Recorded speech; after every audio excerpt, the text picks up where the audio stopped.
to the Saturday Night Swirl with your host, Roadrunner89. Hope you enjoy.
All right, how's everybody doing tonight?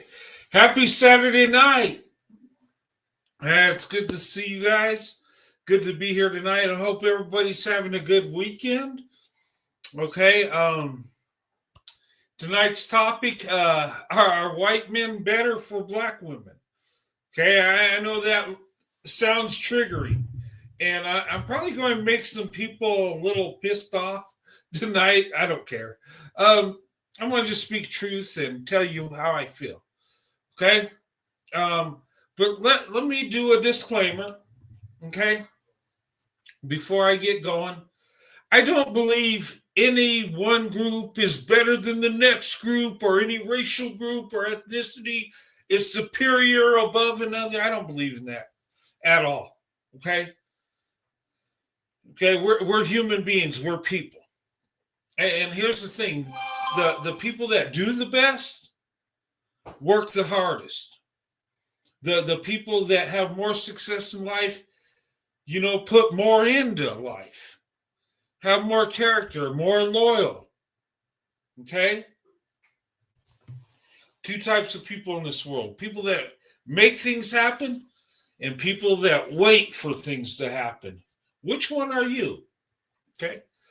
But I want to welcome everybody tonight. Okay, and I got Trolling IZ Life, put me in check. Okay, and this person says, you must do better. Do a better job of convincing white men's side. Any black women have already become on board in recent years. And put the same thing. Okay. Well, what I'm doing is I'm encouraging people to open up their options. Black women, white men. Okay.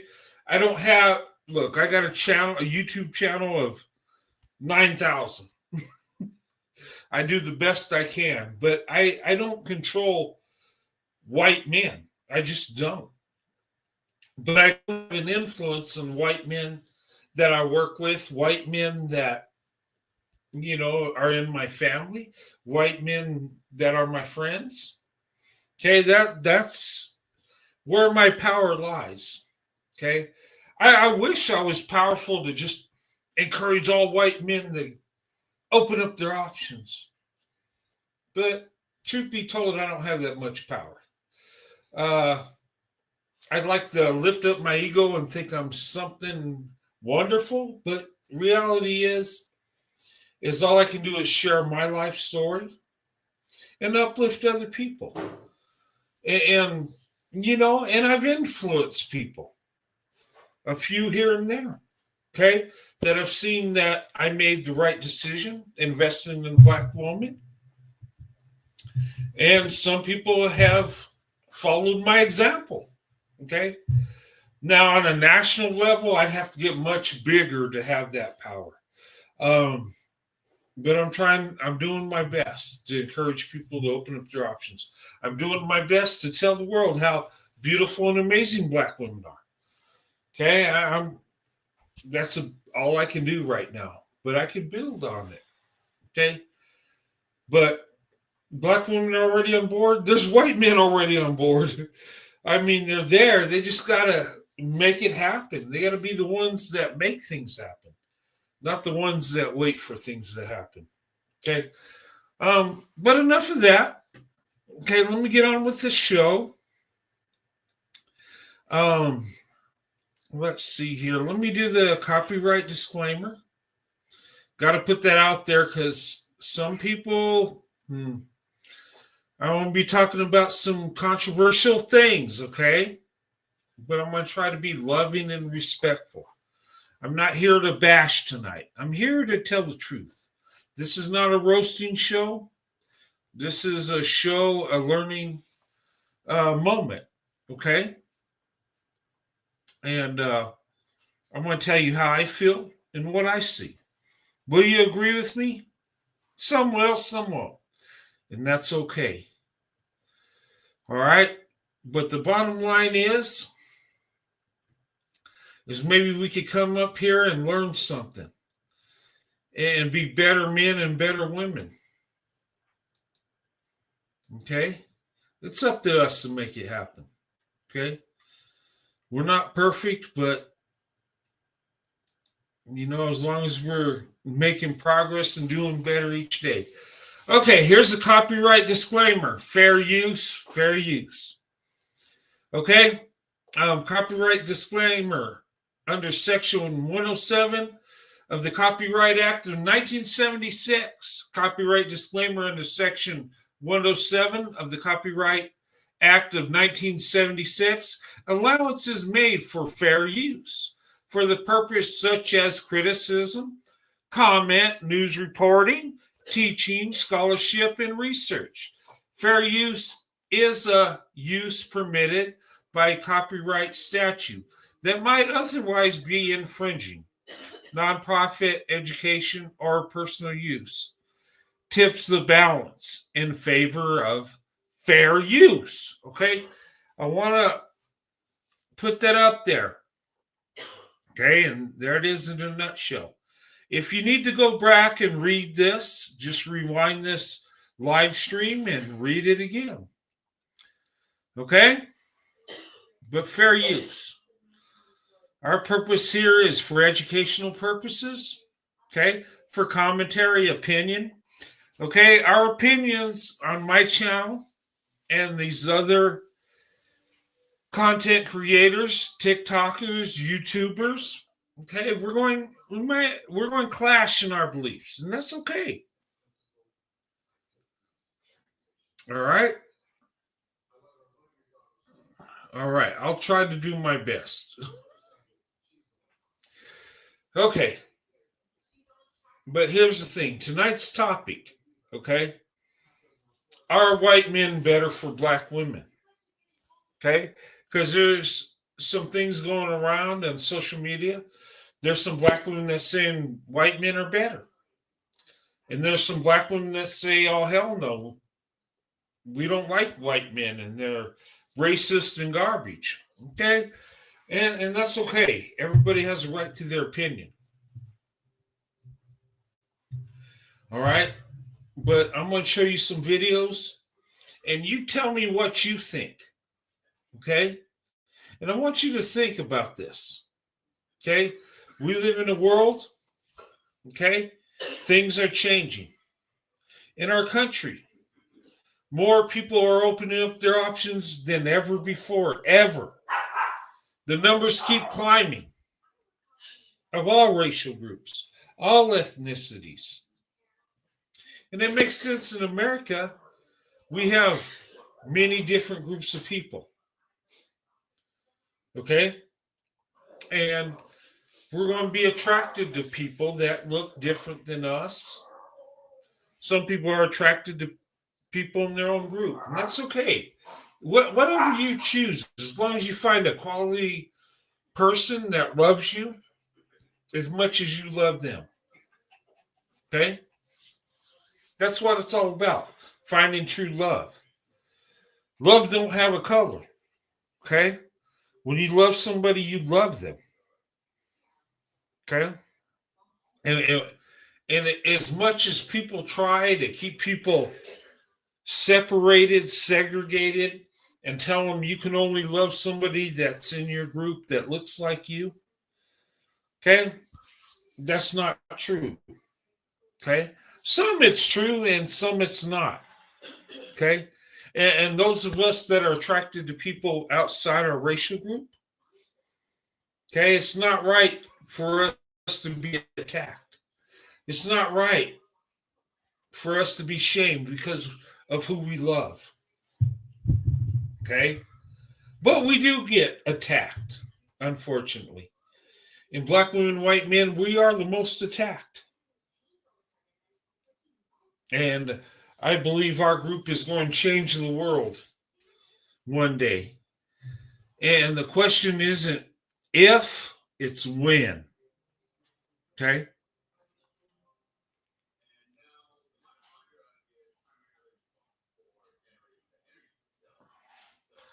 No, I didn't hear that story.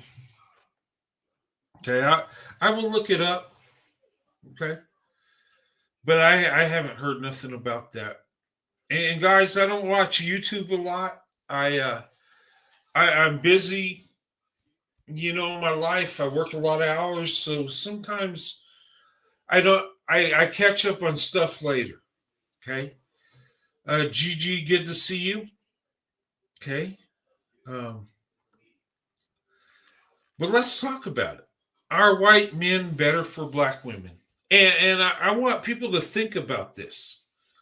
Okay, like I said, I don't think one person is better than the other.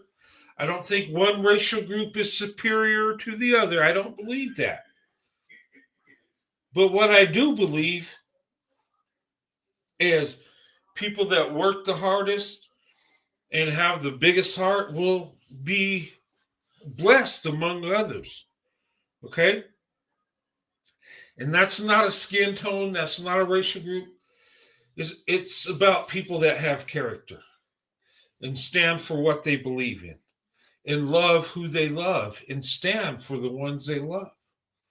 It's okay for anybody to have a preference for any group. But if you have that preference, you must love that person above all. Okay? Black women need to vet through actions. Okay? Did you hear about the Danish deception? No, I haven't. I You guys are giving me a lot of stuff to look up. Uh, but anyway, let me show you some videos. Okay? And this is going to be hard hitting. Okay? And my thing isn't my goal is not to offend people tonight. My goal is to get people to think. And if your group is lacking and your group is doing a little better, okay, just know that people are flawed. Okay? And we can learn from each other. Right? But I want to knock down some misconceptions, stereotypes, propaganda. Okay? And what am I going to start with first? Okay. I'm going to start with This woman, I saw a video, and this lady was, I think, got caught up in her feelings because she saw videos of black women and black men, the gender war type thing back and forth. She didn't like that. And what she really didn't like is black women saying white men treat black women better, or white men or black women saying white men are better. Okay.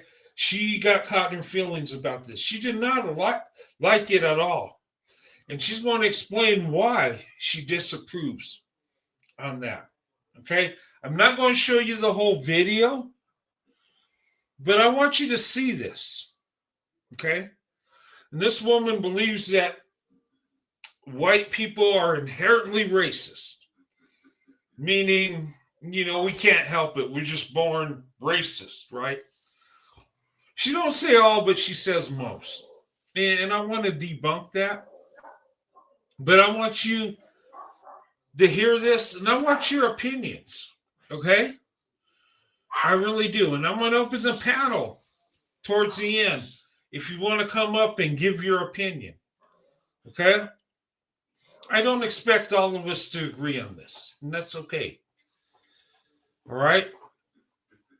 But there's some things I need to tackle because I think some things are dangerous. In my belief within our country, I think we need to stop being segregated and separate and come together.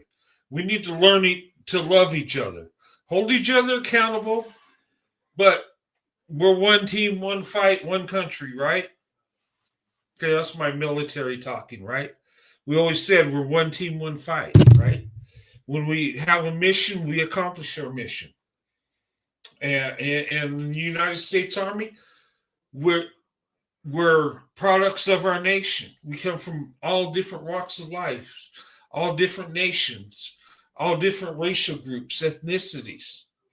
And we come together and we build a powerful team where we look out for each other.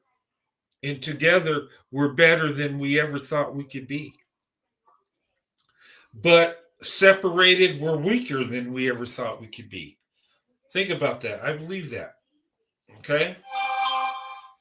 Right. Anyway, let me put this up here and tell me what you think. Do you agree with this young lady or do you disagree? Okay, I'm going to give my opinion, okay, on this. And I think this needs to be addressed. But anyway, without further ado, let's get into something I've been seeing. All right, this young lady, okay, she talks about white supremacy and fetishization and almost everything that white men are accused of doing. Okay, she is pro-black, and from what when I listen to her, I come to the conclusion she's not just pro-black; she's anti-white. Okay, and I want you to hear this. Okay, her channel is anti. What is it? Anti-HR. Okay. I think she's someone that gets advice on the workplace and racism, white supremacy, and all this. But listen to what she says and tell me if you agree. Okay. I'm not here to bash her, but I'm here to tell the truth. Okay.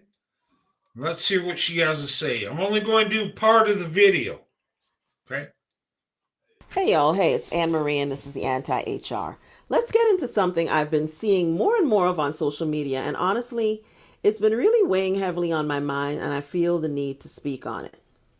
I've talked before about how some black men are attacking black women online because it's profitable, because it gets clicks, because it drives engagement and grows their social media.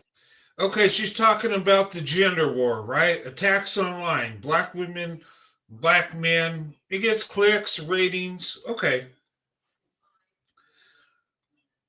I agree. You shouldn't attack people for clicks or views. Okay, let's continue. Following. and their social media platforms, and even their mainstream platforms. I'm talking podcasts, YouTube shows, and even big names like Stephen A. Smith and Shannon Sharp are on that bandwagon. Because negativity sells, and unfortunately, She's right. Negativity does sell. Okay. If I come on tonight and I'm bashing people and saying controversial things, oh God, I'll get views like no tomorrow. So she's right on that. Okay. tearing down black women is profitable right now. It's in vogue. But lately, I've noticed something else creep. Okay. Uh, Let me stop there. Attacking black women is profitable. It is. I've talked about this in the past. And unfortunately, you can get clicks and views attacking black women. If I was somehow to change and instead of showing love and respect to black women, if I wanted to attack and go red pill or something crazy,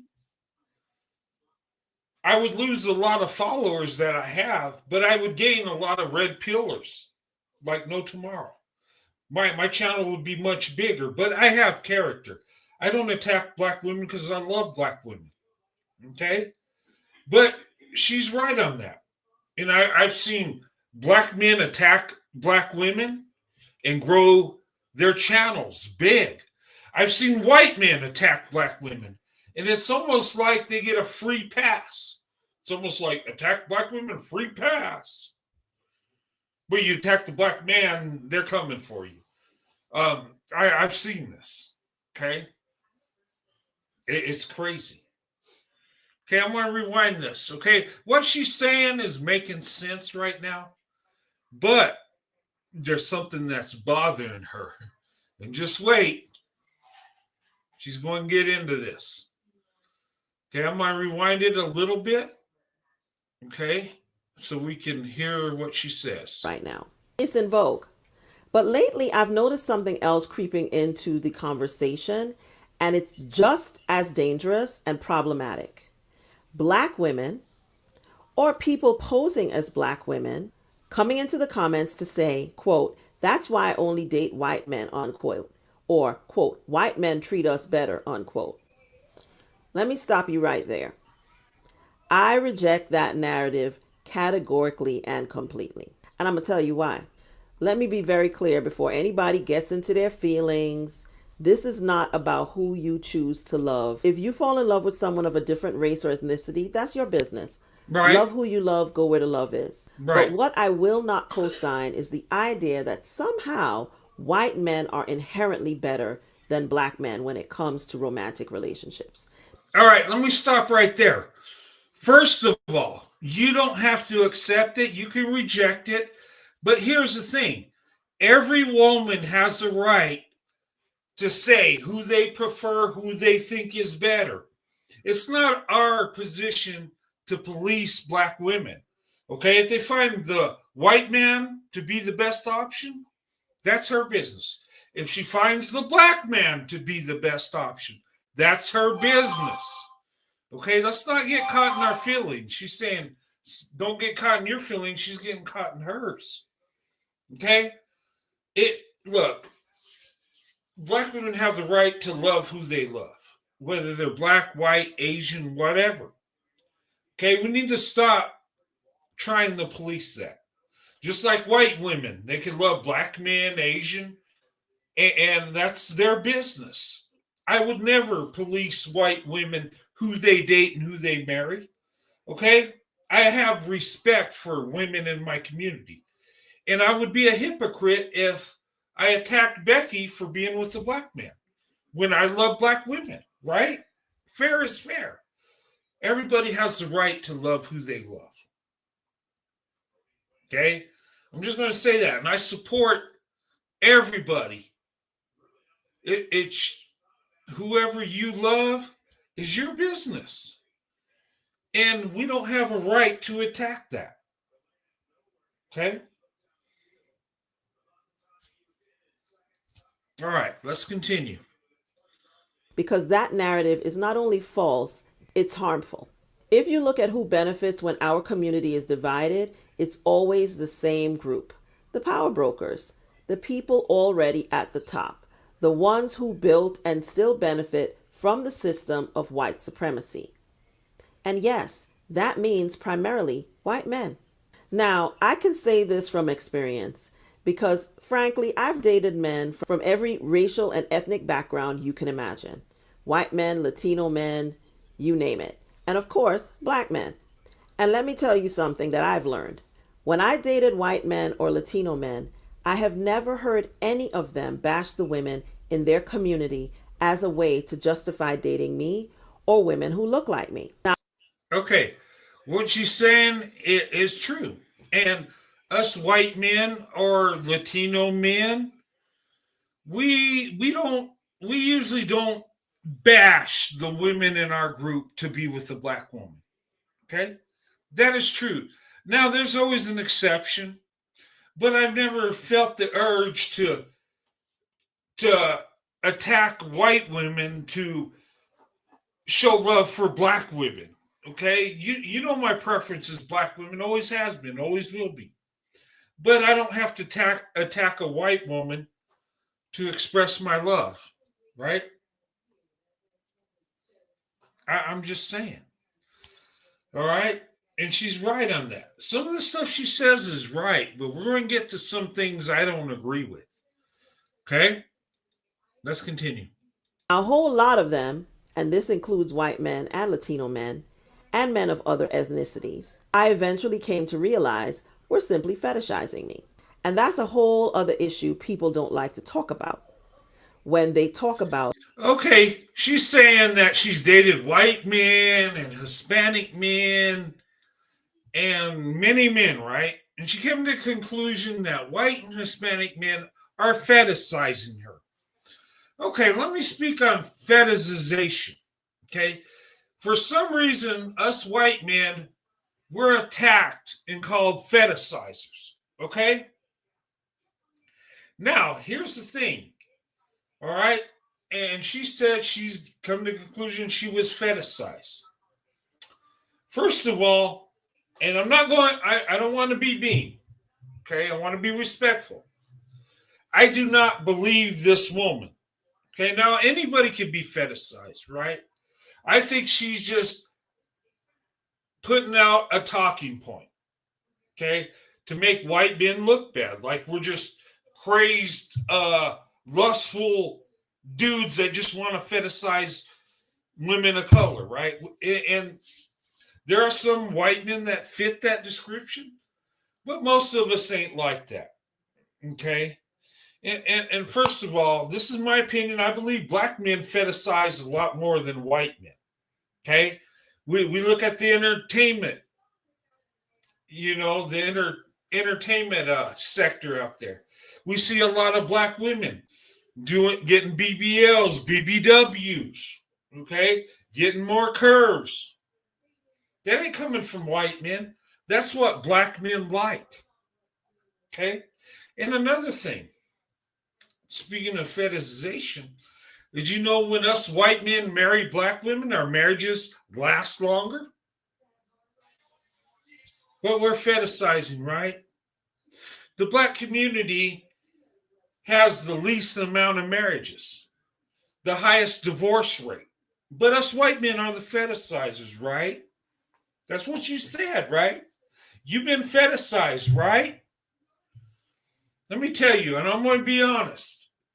I've been interracially dating from 1985 to 94 when I married my black wife.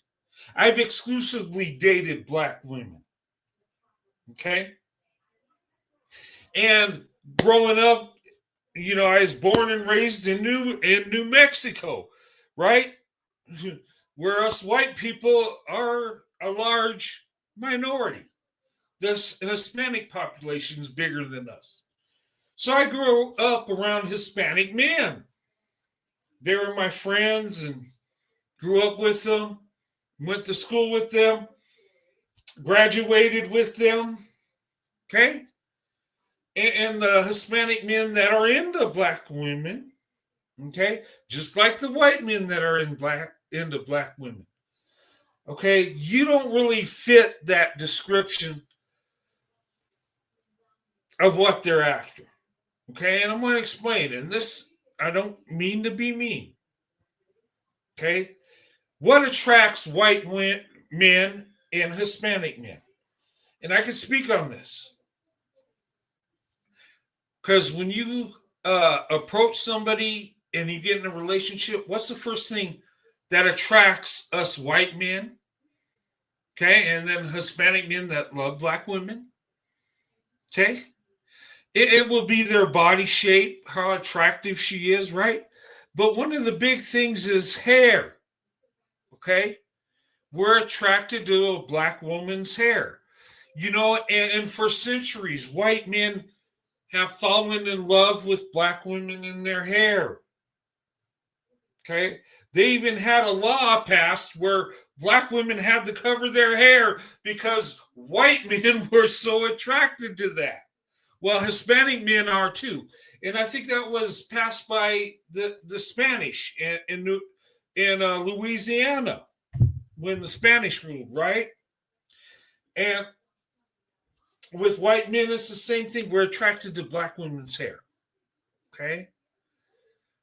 Now, I'm not saying this woman wasn't fetishized, but really, I don't believe her.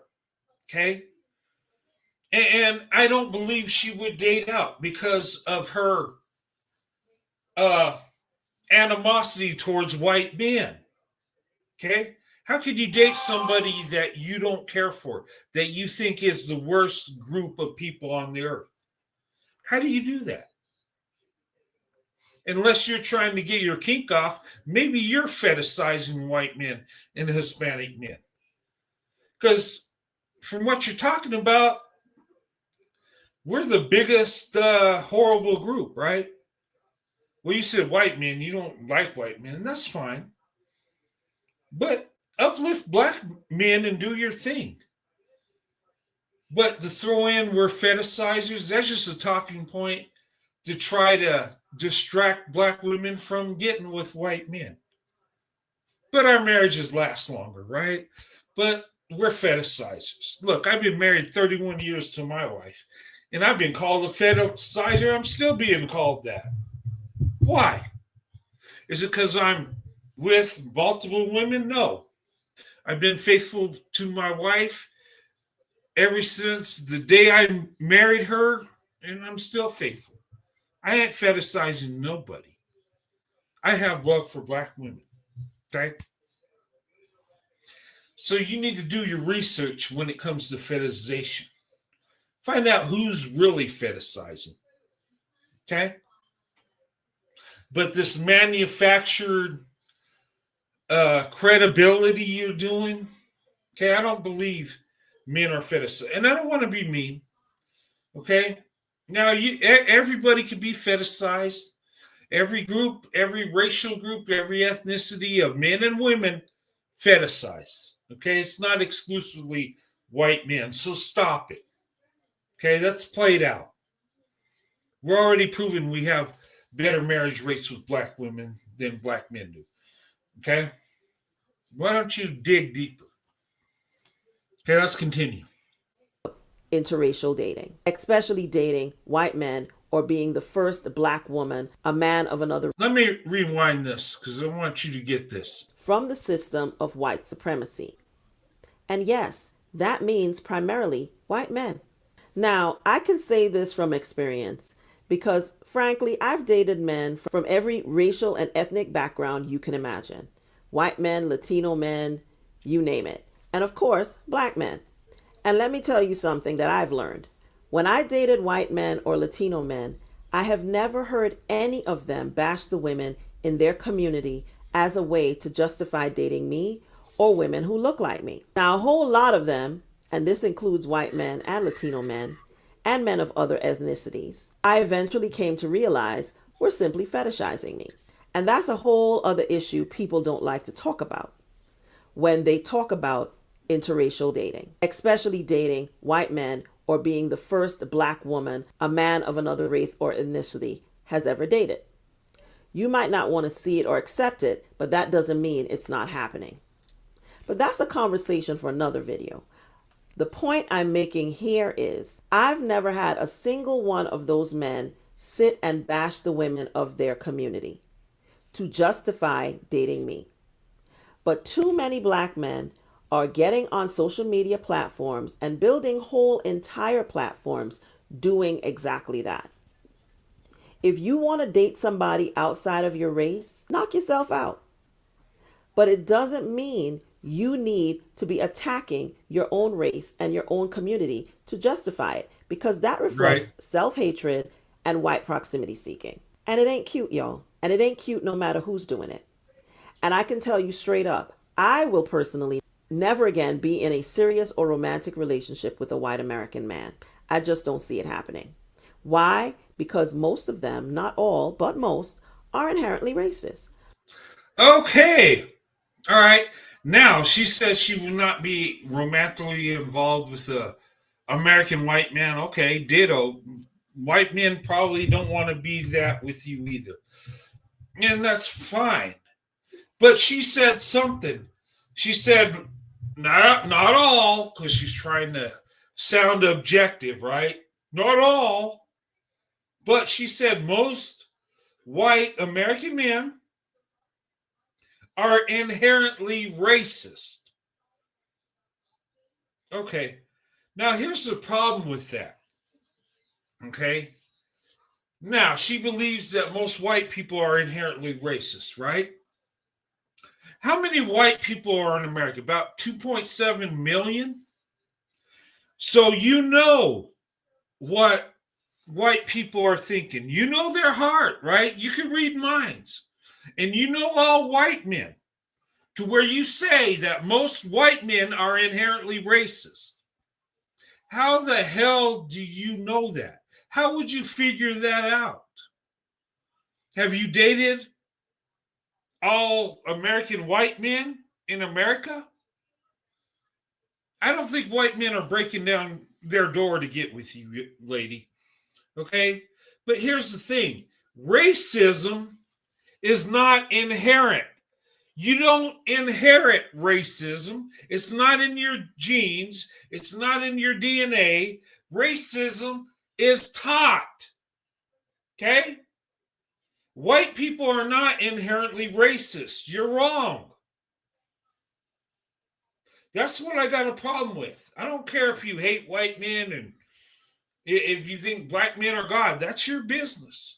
But when you say that most white men are inherently racist, you're a liar. Okay? And the statement you made is racist in itself. Because how would you know who's racist and who's not?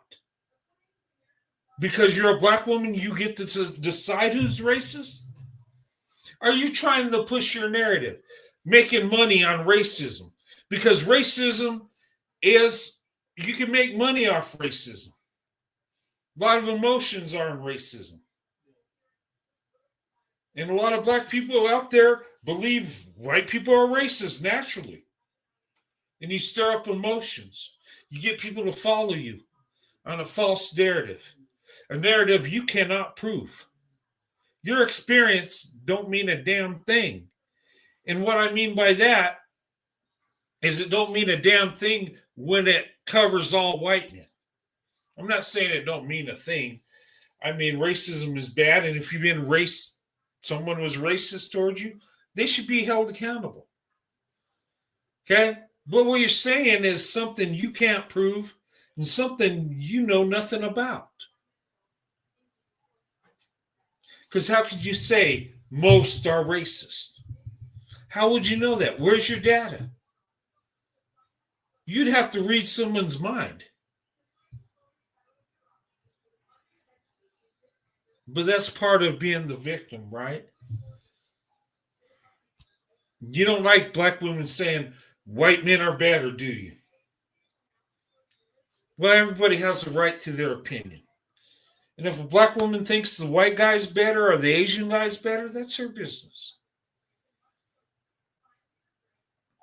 But let me tell you something. Race is a social construct, okay? Race was developed to keep us separated, to get us to be at each other's throats. that keep us from coming together, to make us hate each other. Like you hate white men and white people. You can't tell me you don't. Because why would you speak lies? But you don't inherit racism. Racism is taught. People become racist because they've been taught to be racist. And I believe your opinion on white men, you've been taught that. You've been taught white men are the enemy. And maybe it's because of slavery, Jim Crow, and this and that. But how can you say most are racist? The only way you could even tell how many are racist is you would have to read people's minds. And see, this is dangerous. Okay? So what? So some black women think white men are wonderful. All fucking well. Okay? Everybody thinks a certain group is wonderful. I think black women are wonderful. All well. But I don't call other groups of women racist for it. You said that black women shouldn't, or black men or black women shouldn't attack each other for who they're with. And I agree with that.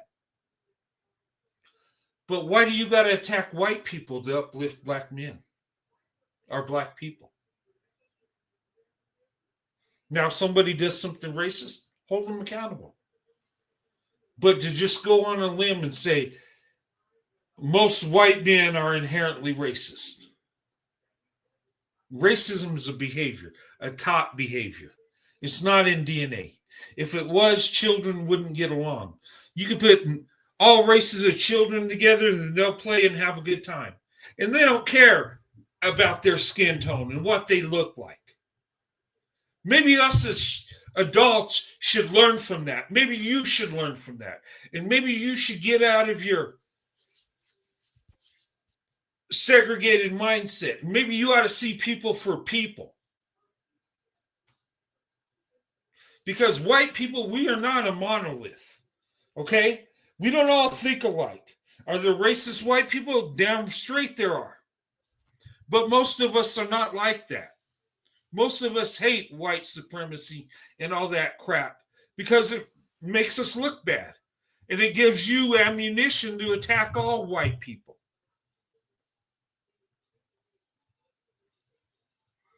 And that's what I got a problem with. How can you say most? Have you dated most white men? No, you haven't. I don't know if you ever dated a white man or Hispanic man. Because of your personality and your biases, I don't see you as a swirler or someone that opens up their options. But you can manufacture, something and say, oh, and a lot of pro-black women out there that are haters. Well, I've dated outside my race, but you have so much hate and content.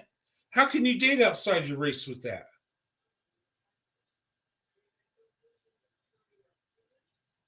And that's what I got a problem with. If you catch white people doing something racist, got it.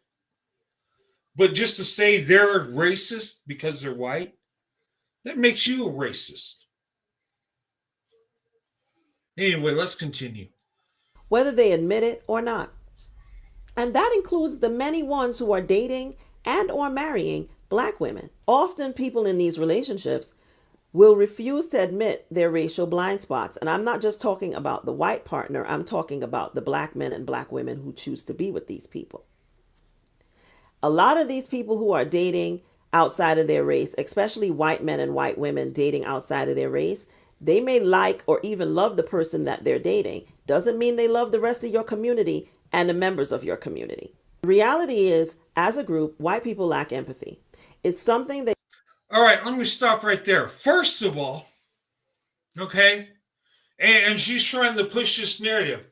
And what she's saying is black women or black men, if you find a white person, they might actually love you, but that don't mean they like other black people. So what she's trying to say is white people are just racist. And they might love you, but they're going to hate your family, hate other black people. And that's a damn fucking lie. You are full of shit, lady. You need to pull your head out of your ass and seek the truth. Okay?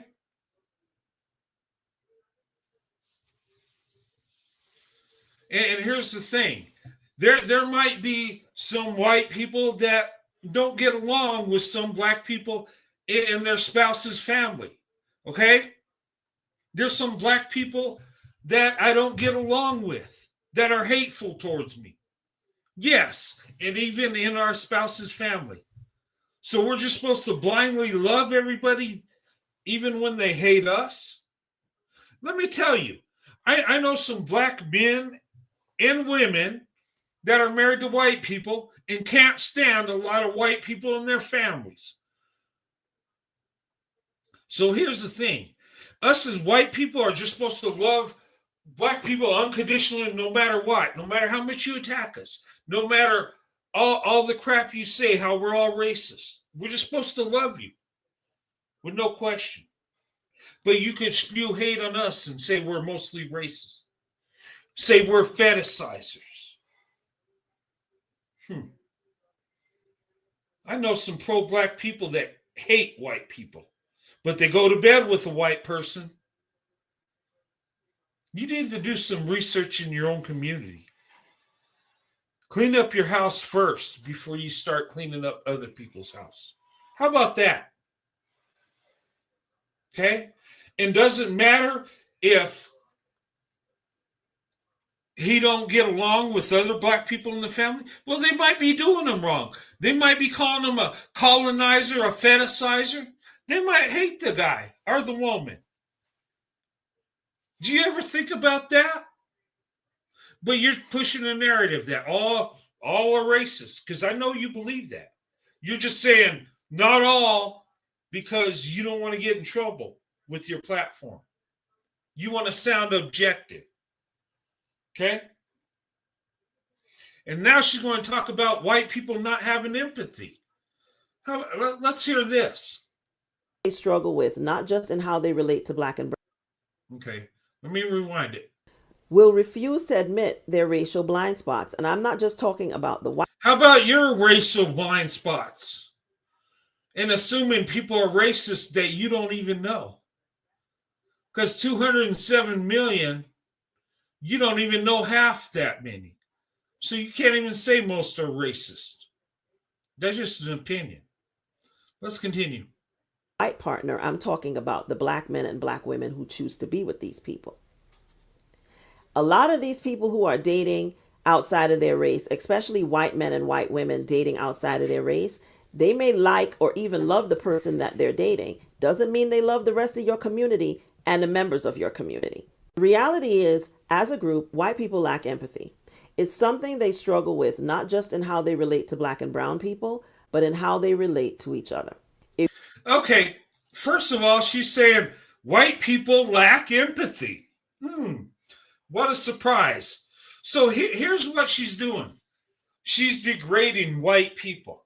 She's trying to sound objective. And, she's pretty slick. Like she said, white men haven't showed hate towards their group when they were dating me. And it sounds nice. Sounds like she's being objective. But then she says, most white men are inherently racist. Like we're born with racism. No, racism is taught. Okay, that's a fact. And then we have no empathy. What is empathy? Okay, feeling somebody's pain, feeling hurt that they're going through, right? So she's dehumanizing white people. Like we're not human, like we don't have feelings, like we don't feel your pain. We're just, I guess, racist. I mean, that's the only feeling she could give us. We're just walking racist. We're just all Klan members out here trying to mess with black people, right? Empathy. Now, let me ask this woman a question, okay? If we lack empathy, okay, why is it that white people are walking around with white guilt?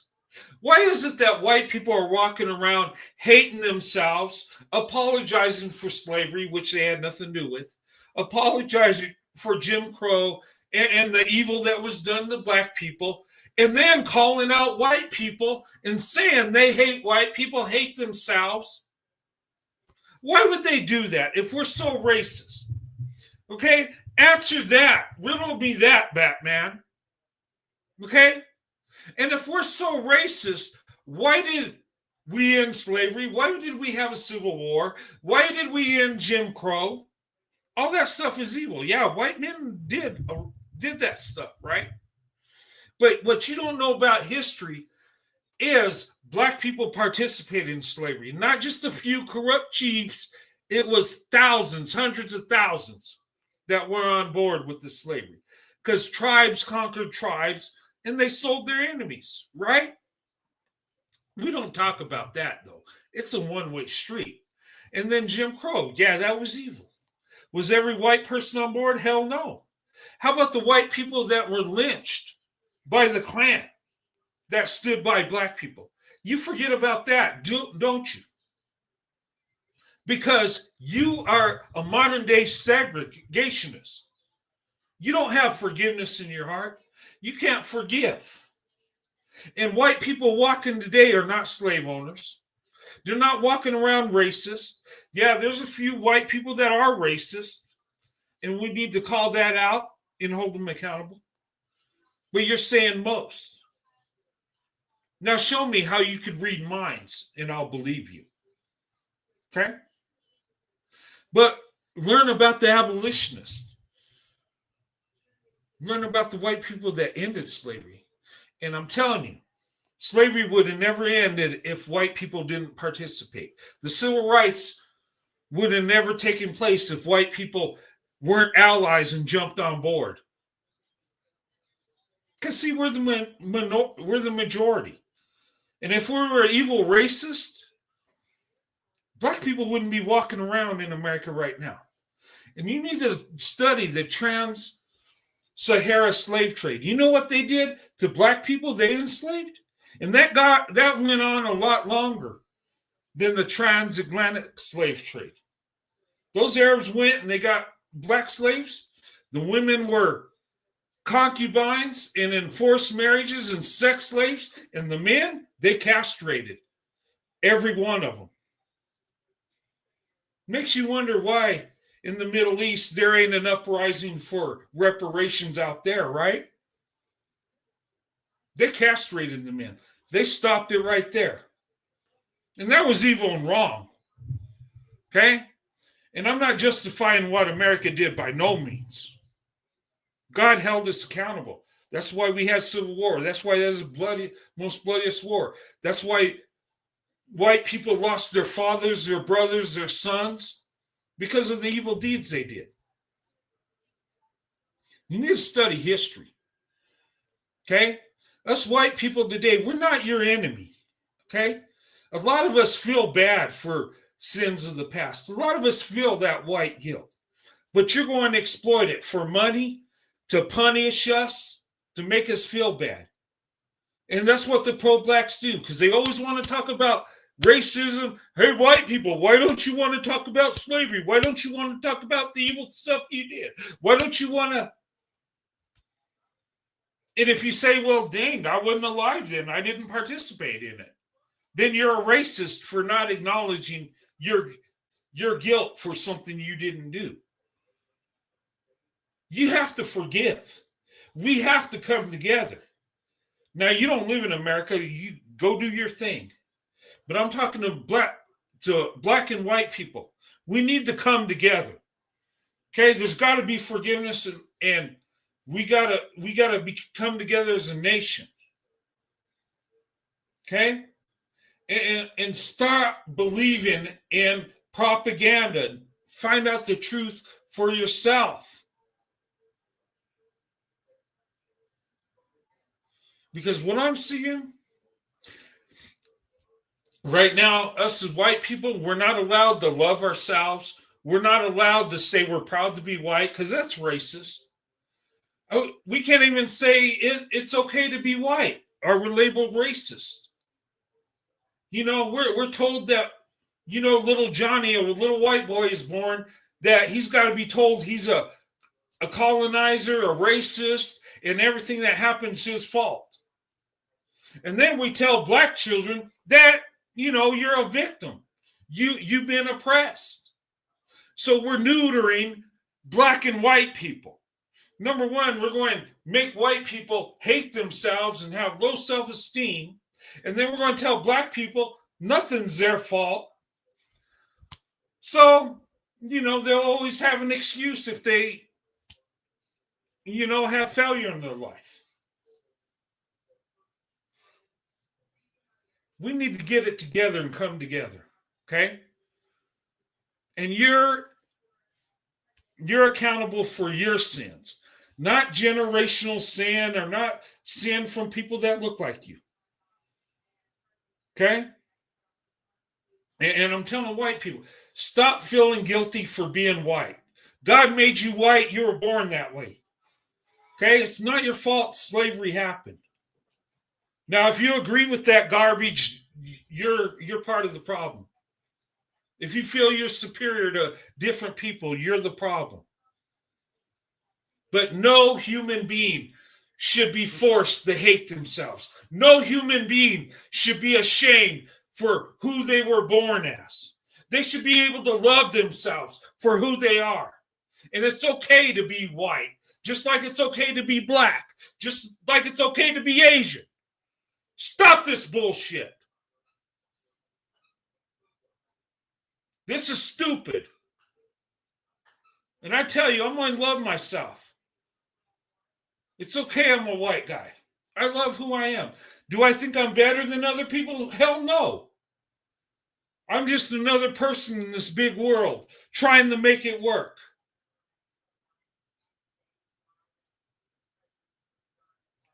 But I'll be damned if I'm going to be shamed because I was born for who I am. Nobody has a choice who they're born as. You make the best of it and you love who you are so you could love others.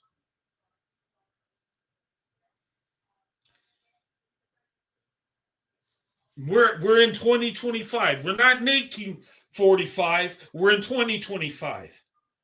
Let's come together and stop this stupidity.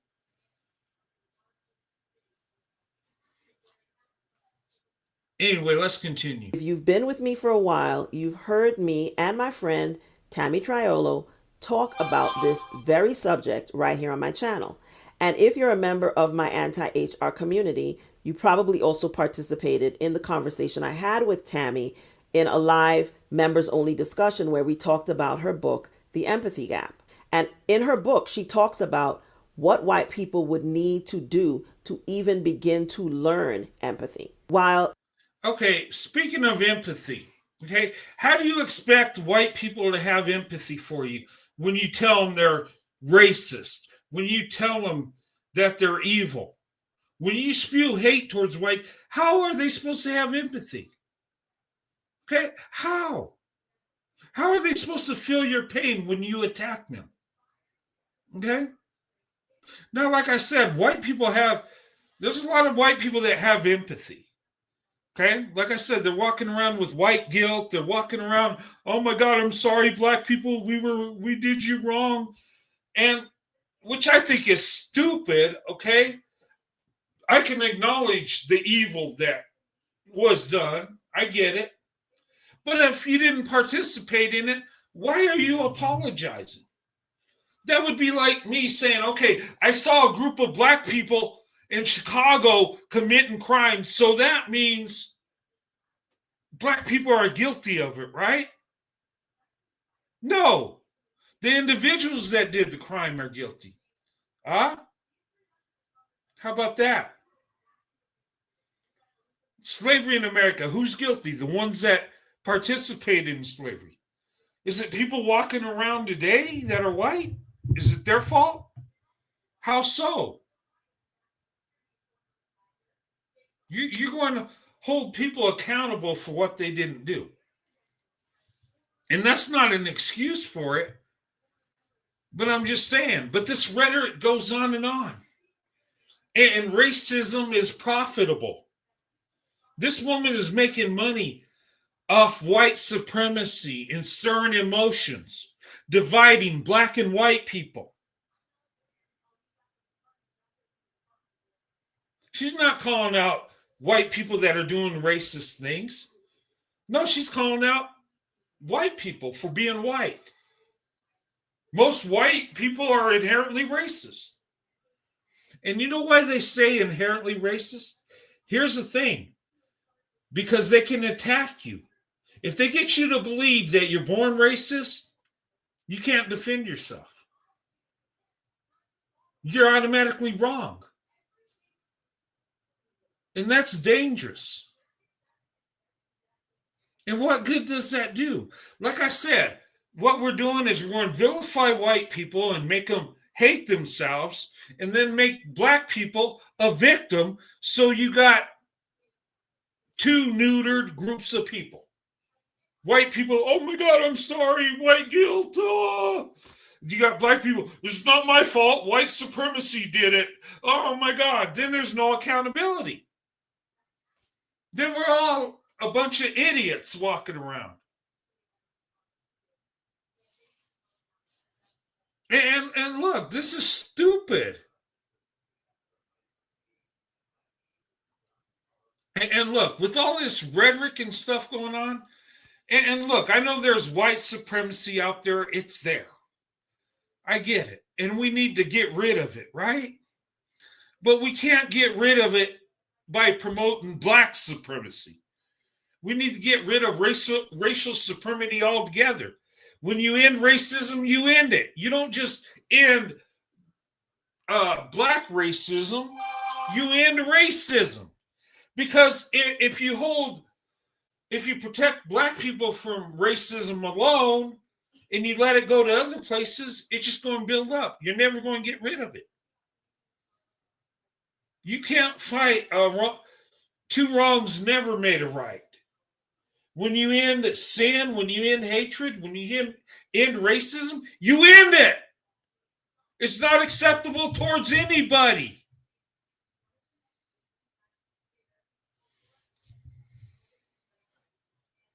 Okay, and I don't mean to go in on this, but it's got to be talked about. Okay, I hear pro-blacks, well, we got to talk about racism. How come you don't want to talk about it, white people? I'm talking about it. And it's got to end on both ends. Trying to get revenge on the past is not going to help any of us. It's just going to carry on the hatred. Okay, we get rid of white supremacy and replace it with black supremacy. Guess what? Then white supremacy rises back up. Then we're at each other's throats. Then we're hating each other. I mean, where are we going with this? That's what's wrong with this country, with this world. We can't forgive. We can't move on. We got to live in the past. White people got to apologize till they die, I guess. And black people got to be a victim and enjoy getting revenge, I guess. Then where we go?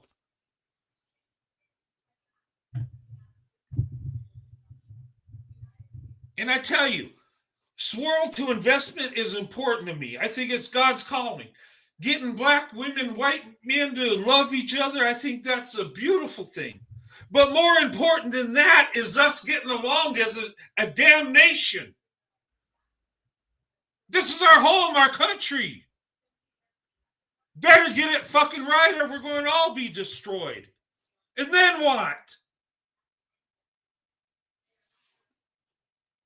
Hey, look, I don't support no pro-black, pro-white. I don't like white nationalists, and I don't like black nationalists. They're destroying us. They're dividing us. If they want to go and be with each other, get out of our way.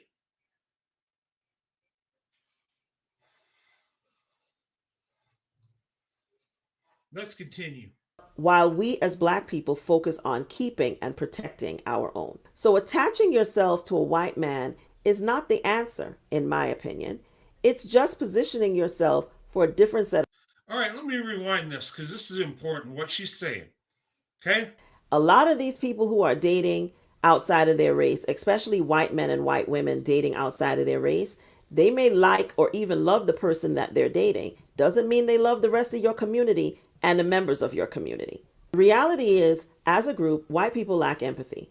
It's something they struggle. All right, let me see this. Have you experienced white racism? Yes, I have. Okay, I've been attacked from look. I've been attacked for being with black women, physically, mentally, emotionally. I've had my head kicked in for it. Yes, I've experienced white racism. I'm not saying it don't exist, but damn it, we got to come together. And don't come up here and say I don't know about white racism because I'm white. Because I've been with black women my whole life and I've had my ass beat down.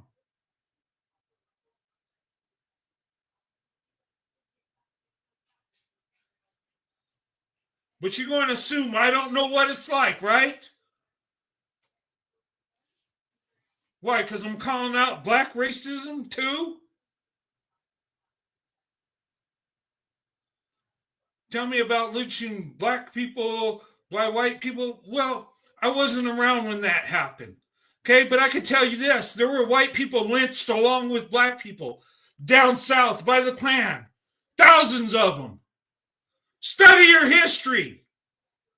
Quit being one-sided. Quit assuming I don't know what the fuck I'm talking about.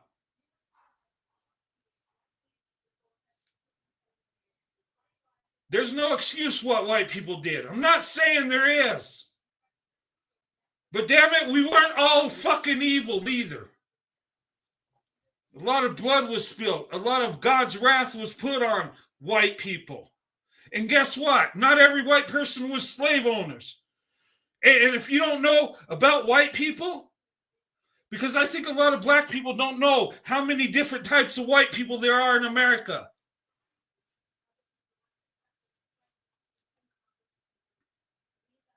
But I'm not going to go around feeling guilty of something I didn't do. Do I have shame about it? Oh, damn right I do. I don't like learning about the past. It's depressing. But damn it, we can make a better future. Struggle with, not just in how they relate to black and brown people, but in how they relate to each other. If you've been with me for a while, you've heard me and my friend Tammy Triolo talk about this very subject right here on my channel. And if you're a member of my anti-HR community, you probably also participated in the conversation I had with Tammy in a live members only discussion where we talked. Oh, my whiteness wasn't attacked. Here's a stupid ass right here. How do you know what I've been through, jackass? You don't think I haven't dealt with white supremacy attacking me? Who the fuck are you to even tell me what I've been through? You're just assuming. You're making an ass out of yourself by assuming stuff.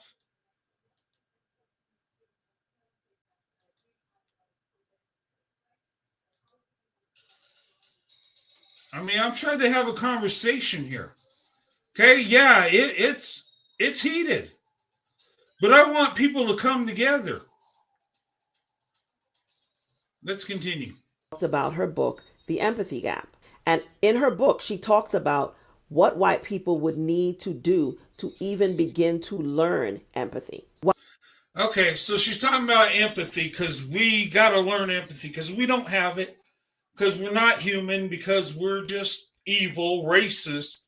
Okay, she's going to give us the racist title and not even know us, but assume we don't have empathy. Assume that we don't have a heart, right? Now, empathy is an individual thing. Do you feel pain for other people? Do you have compassion? Do you feel hurt when somebody's going through hurt? I do. I have. You know, I feel bad when I hear black women say how trying to find someone they love, trying to find, trying to get married. And, some of these women are single mothers struggling. And when I talk to black women, because I do talk to black women, I got I got a Google phone. I do Zoom calls, and they're hurting. But for some reason, these pro-blacks are so focused on the past. And I'm not saying cover up the past, because we shouldn't, right? We should learn from it. But what are you doing for the black women in your community? 72% of black children are born out of wedlock that have one parent. Who's oppressing them? We're just going to say it's white supremacy. That's the default answer. We're not going to hold the men accountable. Oh, hell no. It's not their fault. They're a victim. Now we're seeing something beautiful where black women and white men are coming together. And other racial groups are coming together, finding love for each other. Why not embrace love? Do we got to settle old scores? And I would ask the pro-blacks, what do you want white people to go through? Do you want them to suffer the rest of their life? Do you just want them to be deleted and go away? Would that make your life better? Would that solve your problems?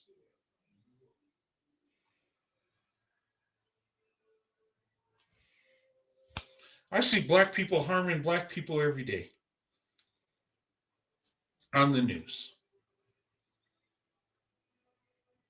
But white supremacy is a problem. Only 26% of black women are married, but white supremacy is at fault for that too, right? And I'm not saying white people are perfect. We're damn sure not. We got a lot we got to account for and fix. But damn it, so do you.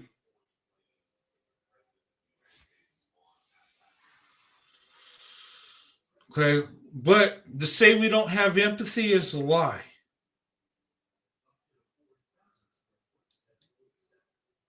But the black community taking care of each other. That's what she said, right? Let's continue. While we as black people focus on keeping and protecting our own. Okay. She said, we as black people, this is what she said, focus on keeping and protecting ourselves, right? That's what black people do because they got empathy. White people don't have it. We're just too evil to have it, right? How are you protecting your community when your marriage rate is the worst? When your out of wedlock birth rate is the worst? But you're keeping and protecting because you got a lot of empathy that's flowing, right? Look, we have problems in our nation, in the world. Our morals are down the toilet, okay? And we're going to sit here and just blame other groups of people and not get it right. We're going to just ignore that black children are living in a household with one parent. What, 78% are living in a single parent household? 72% of black children are born out of wedlock? But black people are taking care of their own, right? No, okay. I believe that, yeah. So there again, black people are not at fault. It's the white man that's the problem. Okay. Makes sense. Let's continue. Attaching yourself to a white man is not the answer, in my opinion. Well, that's your opinion. But for some women, that is the answer. Okay? Some it's not. But you know what? I attached myself to a black woman. That was the answer for me. And she's trying to write off black women being with white men. Like that's not the answer. Well, what is the answer? Being race loyal? Having the lowest marriage rate? Having the highest divorce rate? Having the most out of wedlock birth rate? Having the biggest group of men that won't marry the women in the community? Is that the answer?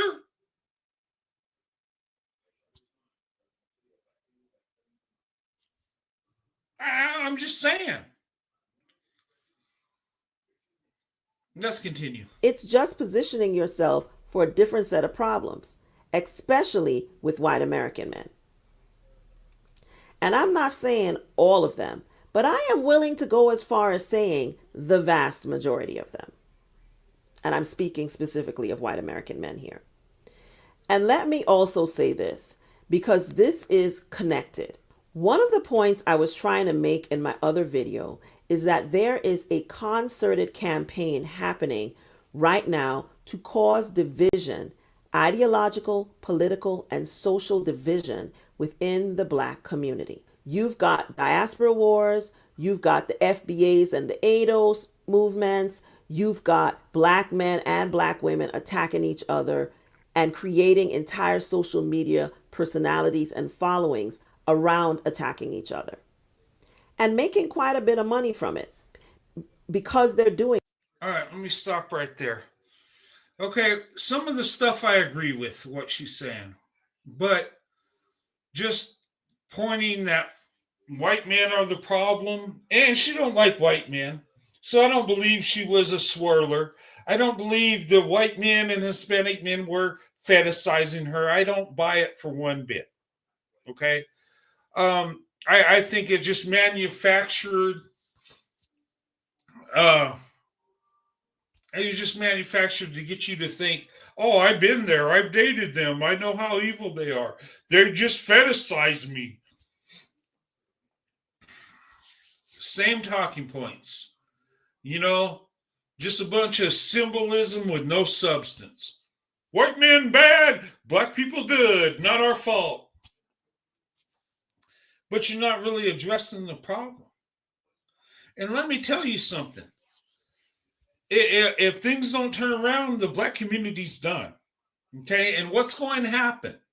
And I know people are going to hate me for saying this, but I believe it to be true. Believe it to be true. The black community is going to be absorbed through America, through white people, Hispanic people, Asian people. You know, in the future, we're not going to see the black community we see now, or the white community either. We're going to all race mix, right? And that's okay. But these pro-blacks, you're losing it. Why? Because you're not taking accountability. You know, you're so focused on the past that you can't protect the black women of today. You're fighting slavery that already happened. You're fighting evils that already took place that you can't fix. And with your failure to forgive white people, especially white people that walked the earth today that had nothing to do with those evil deeds, you can't forgive them. And it's going to put a curse on you.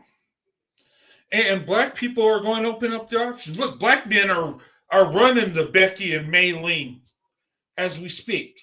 The biggest group of people opening up their options are black men. Think about it. And those people that say white people are dying off and, you know, that's your problem. No, it's your problem too. And you know what? If that was the case, we just procreate with black people if that's what we had to do. And black people would be willing to do it with us. But that's not what's going on. People are not having children because of financial reasons, not because they can't. But here's the thing, the black community is getting dismantled as we speak. And maybe it needs to be. Maybe the white community needs to be dismantled too. Maybe we need to come together as a group of people and see each other as human beings instead of races and colors and, oh, well, I'm black, you're white, you're Asian, oh my God, we're so different. Shut up. People are people. I don't give a damn what color we are in the future. I just want my children, grandchildren, and my descendants to be good people and have a big heart. They could be dark as night or light as day. I don't give two shits. I don't worship skin tone.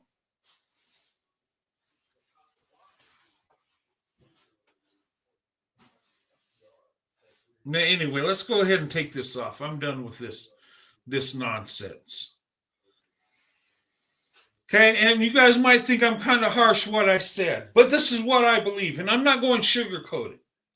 Okay? You expect white people to do the right thing and fix ourselves. Well, damn it, you got to fix yourself too. Because we're in this together, and if we don't make it right, we're done. You want to live in that segregated world and think it's going to be peaches and cream? No, it's not. And I tell you, for those of you black people that think it'd be better to be segregated, really? Who do you think's going to win in that world? It's going to be the majority. Majority always wins. But we're never going to go there. We're already attached. We're already fused together.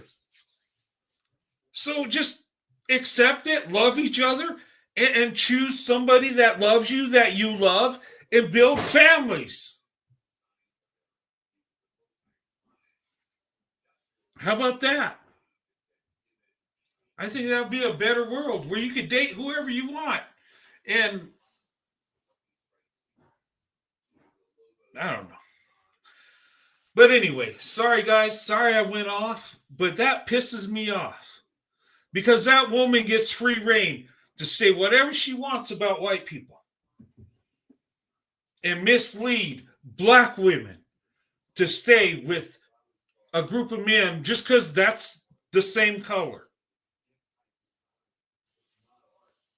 It's not about us against them. It's about us becoming us. I tell you, I'm tired of this racial nonsense. I'm tired. And black women are tired. They're tired of being pro-black. They're tired of waiting for the good black man to come through. How's he going to come through when you let him be a victim? When you tell him he's the greatest and anything that happens to him is white supremacy. And look, I don't believe there's systemic racism going on. I do believe there's pockets of racism, yes. During Jim Crow, that was systemic racism. And in slavery, damn right, that was systemic racism. But today, who's oppressing you? Is the white man oppressing you, or are you oppressing yourself by being a victim? Because your character, your heart, and how far you go in life, it's not determined by your skin tone. It's what's in your heart. It's your character. It's the hard work you put in. And any man and any woman can achieve the greatest. But they can't be a victim to improve. Sometimes it helps for it to be your fault so you can better yourself. And see, when you want to talk about white privilege, let me tell you what white privilege is. It's being held accountable. White privilege is being told you fell at your own damn fault. That's white privilege. Yeah, it hurts. It don't feel good. But you can't improve unless you know what your faults are. Okay. Sorry, guys. Let's show some videos. Now, look, I'm showing black people speaking, okay? Because I want you to hear from black people what they're saying. Okay? Because you think, oh, this is just me, white guy, saying this. I'm coming out of my white supremacy. No.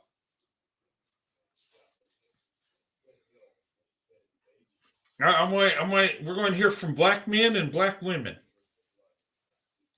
Okay? I'm not even going to show white people talking because I don't want it to be misconstrued as white supremacy. agree or disagree with the following statement? Well, there's one white guy. He's doing an interview. Listen to this. Tell me if you agree with this. Okay?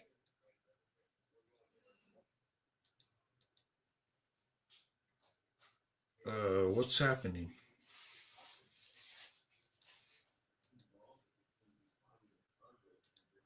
Okay, I can't get that up there.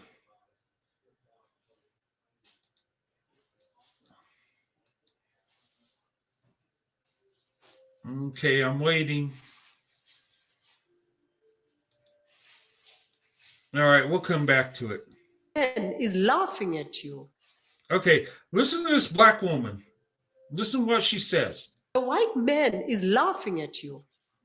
And let me tell you, white men are not laughing at black women. I'll give you a small secret. White men even prefer to do business with black women. There's a study that was issued. There's a conversation that Johan Rupert had. I don't know whether he had it on Power FM or another platform. Yeah, it was the chairman's conversation. Yes, and he was very accurate. But because black men, your egos are so fragile, you are inverted. That's what I call it. I call it an inverted psychological state of being. That's my own analysis. It's not there's no psychologist that did a study. Okay. Your egos are too high and your self-esteems are too low. It should be the other way around. Your self-esteems must be high and your egos must be very low. So, Sis Mandisa, Nina nila. buyisistima sethu guys. How do we That's get the to problem. metric? Okay. Do you hear what she said? And I believe this is true. Okay? She said, white men are laughing at you. Okay, I'm not laughing, okay? But a lot of black men, their egos are high and their self-esteem is low. And I think a lot of times, white men, it's the opposite. Our egos are low. We're humble. You know, we have humility, a lot of us, but we do have confidence. We have self-esteem. We believe if we work hard and we believe in God and do our thing, we're going to be successful sooner or later. You know, we're not told we're the most desired. Okay? I never believed I was better than any other men, regardless of color. I never believed that. I don't believe that to this day. I'm just an everyday person like everybody else. Whether you're black or white, you're a human being. Okay? And what I say is out of love. Because seriously, I want black men to do better. I want black love to lead the way. I really do. Because if it leads the way, black women are the happiest women on the planet. And that's the group of women I love the most.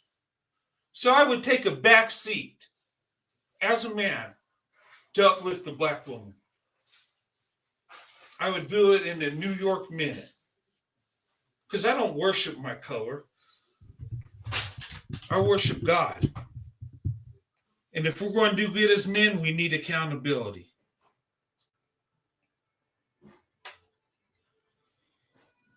But what do you think about that video? Is she right on or is it just BS? Okay, I want you to hear what black women are saying and black men too. How about this video?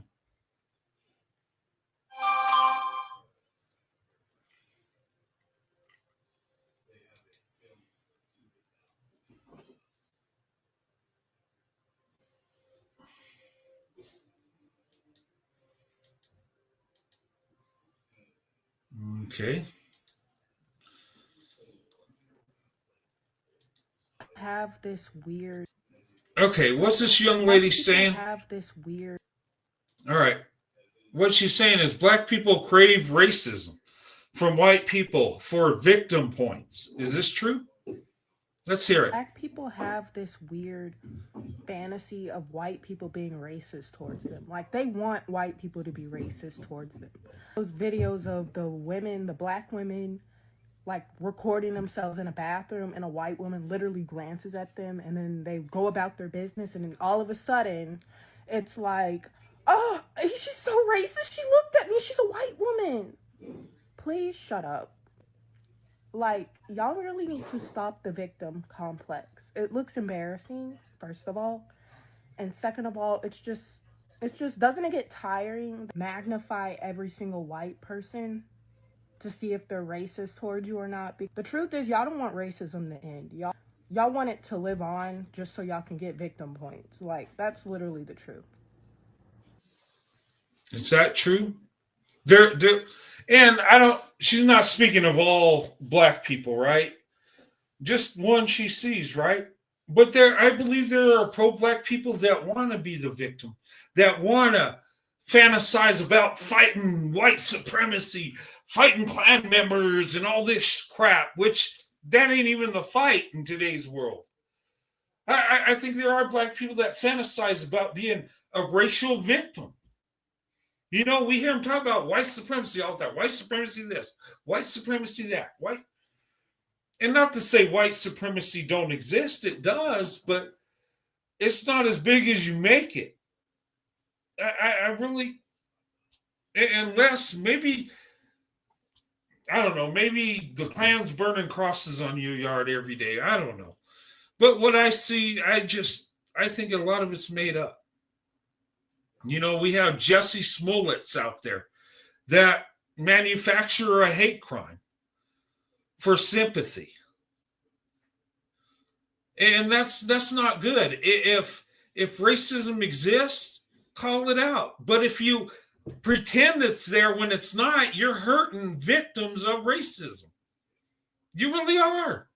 Jesse Smollett did more harm than he did good, because black people that are really dealing with a racial hate crime, police ain't going to take it serious because, well, Jesse Smollett put on this act. Then you have a black person that's really suffering from it, and you might not even take it, police might not take it serious. It's like the cry wolf mentality.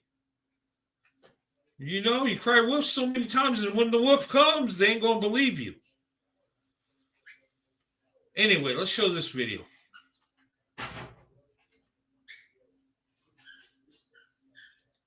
I don't know if these videos are deleted. Some of them aren't showing. Okay. Of black husbands Okay. were 70. Listen to what she says. Is she right? 78% of black husbands were in the homes. Okay. This young lady is Star Parker. She went from being a single mother on welfare to becoming a success story and turning her life to God and improving her life. Let's hear what she has to say. 78% of black husbands were in their homes, married to the mother of their children, when they started the social engineering of the welfare state.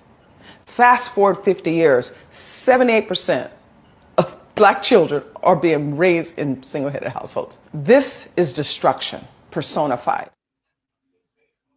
Okay, 78%. Now, is that true? Were 78% of black fathers in the home back in the day? Yes, that is true. Did you know that before the civil rights movement, did you know that the most married group was the black community? Did you know that? Did you know the safest neighborhoods was the black community? Even during Jim Crow segregation, when black people were being totally treated like crap, when black people were truly dealing with white supremacy every day of their life, they were the most successful. Now that we have the civil rights movement and we corrected stuff we needed to, and black people have more opportunity today, but they're not as successful as black people in the past. Why? What happened?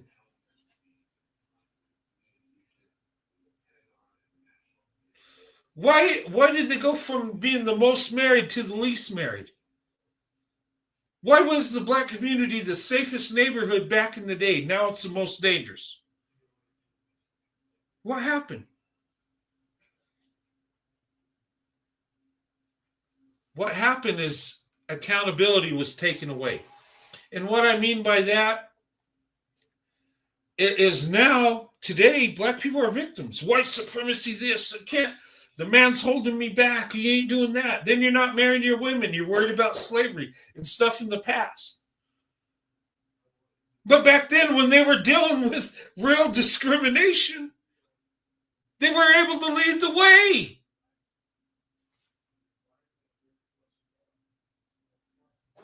Maybe take accountability and not worry about the white man.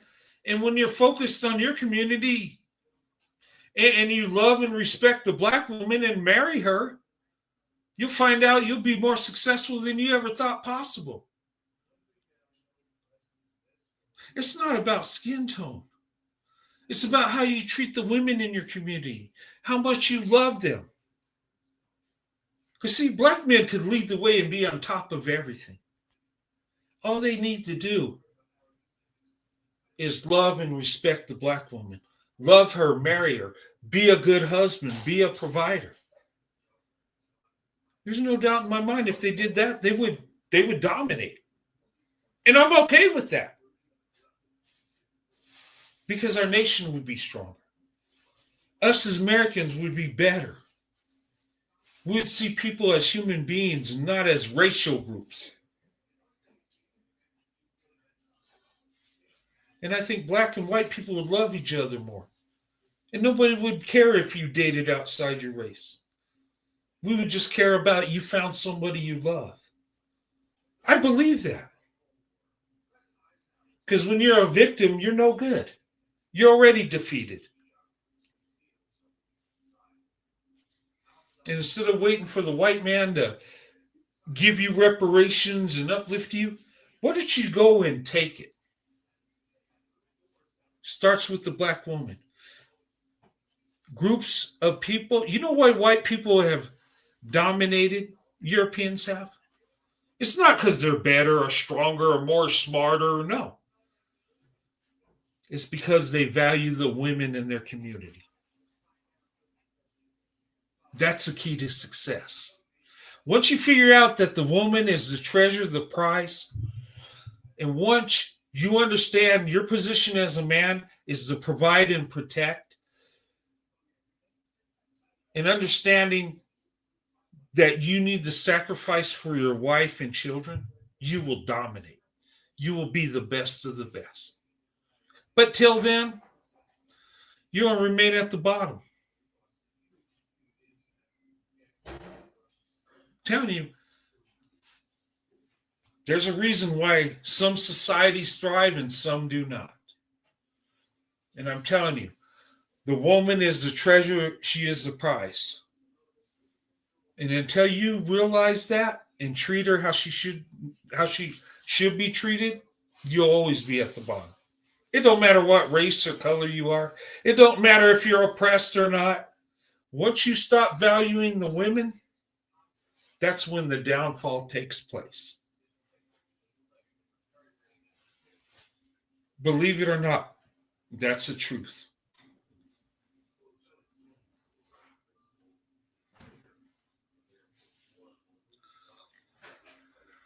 All right, let's hear something else. Okay, that ain't working. Serious question. Okay, this is a black woman. She says, why are white men more chivalrous than most black men to black women? And black men, you should be listening to this because this is black women speaking. You don't want them to get with the white man. Oh, hell no, right? But do you love her enough to fight for her, to protect her? Let's hear what she has to say. I have a sincere question. So I work in an industry where I'm around a lot of men. And I come to realize that more white men are more chivalrous than black men. For instance, if I'm going into a door, white men rush to hold the door open for me, and they'll be at the door and wait for me to get to the door to allow me to walk in first. But usually when it's a black man, especially a black man, I'm 51, so maybe a black man under my age usually, they'll just walk in the door, ignore that you're coming, don't even walk in the door first and don't even hold it for you to come behind them. So to our men who likes to live under the patriarchal rule and say that men are leaders, protectors, and providers, and have some type of hierarchy in our culture, why is it that many of you don't have the same respect for your women as men in other cultures? What do you think about that? How about showing some chivalry? How about showing women respect? Black men, are you listening? Because this is the women in your group speaking. Okay? Get out of your ego, get out of your pride, and understand that your key to success is the Black woman. And I'm telling you, us other men, white men, Hispanic men, we see that. Okay? Where do you think my preference is the Black woman? You know why? Because she's the most loving, most nurturing, most loyal. I'm not stupid. I seen it long ago. And if you don't want to be with the Black woman, oh, hey, I'll wife her up in a heartbeat. And I did. I didn't waste no damn time marrying my wife. Because I know what the best option is. Do you? Apparently not. But you lost my game. Okay, now I got Black men are going to speak now. Okay? People are racist. It's Okay. He says all white people are racist. It's in their DNA. That's what it says up here. Let's hear what he has to say. all white people are racist. It's in their DNA.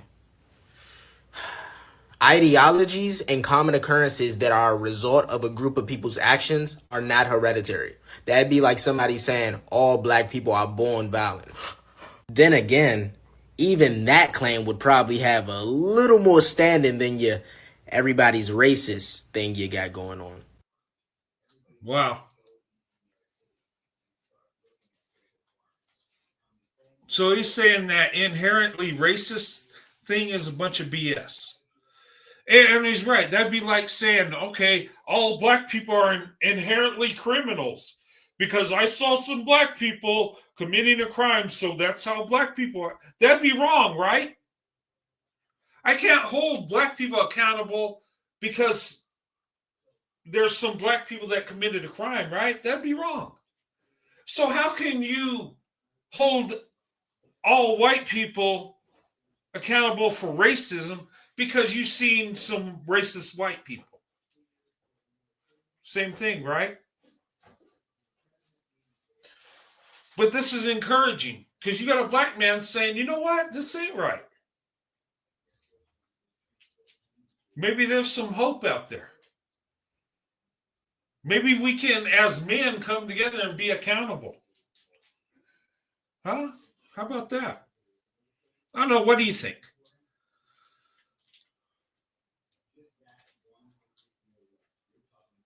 All right. Now this guy. In the black community, we have a serious issue. All right.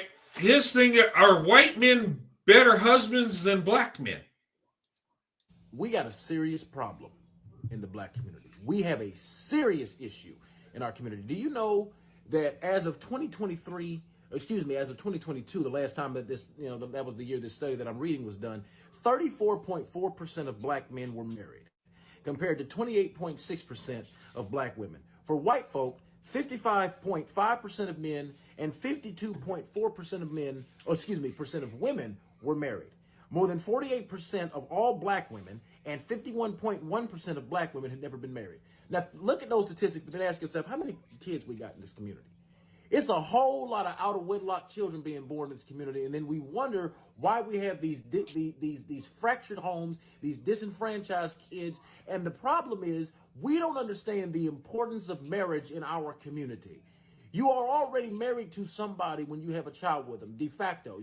That is a de facto marriage. You are stuck with the person you had a kid with for at least a minimum of 18 years. But we don't understand the importance of being particular about who you reproduce with. To the men that are running around here complaining about single mothers, gentlemen, you give a woman power when you plant your seed in her soil. So if you don't like her, don't give her the option to have some degree of, because what they say, oh, she can control this, she can control. If you don't like her, don't give her the control over your life. That's the first thing. The second thing, do you know that the marriage with the lowest rate of divorce is when a white man marries a black woman? When a white man marries a black woman, I have one question. Why is their rate of divorce so much lower than when a black man is married? You know what? And he's right. When a white man marries a black woman, the divorce rates go down. The marriage rates last longer.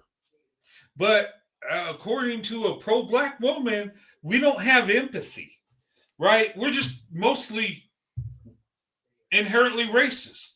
But if we're inherently racist and we have no empathy, how can we be the most successful with black women? That makes no sense.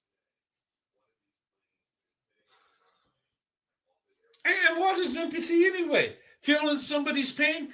Maybe black people have a lot of empathy, but they're not putting their empathy into action. There's no compassion, right? I feel your pain. Oh my God, it sucks. But are you doing something to fix it? I just want to know. I'm just wondering. But why is it black women and white men have the strongest, most lasting marriages? I don't think that's white supremacy at all. In fact, white supremacy does not like interracial relationships.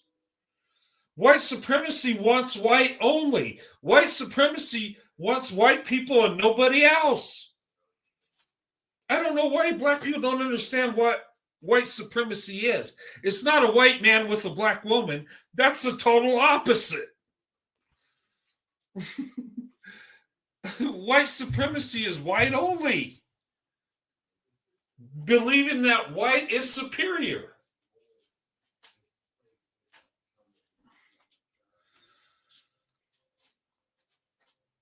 Anyway, I mean, I've been called a white supremacist and a racist more for loving black women than anything else. And it blows my mind. But that's a defense mechanism. Because if you're not loving the women in your community and you're not doing right, I guess the default thing is just call it racism or white supremacy.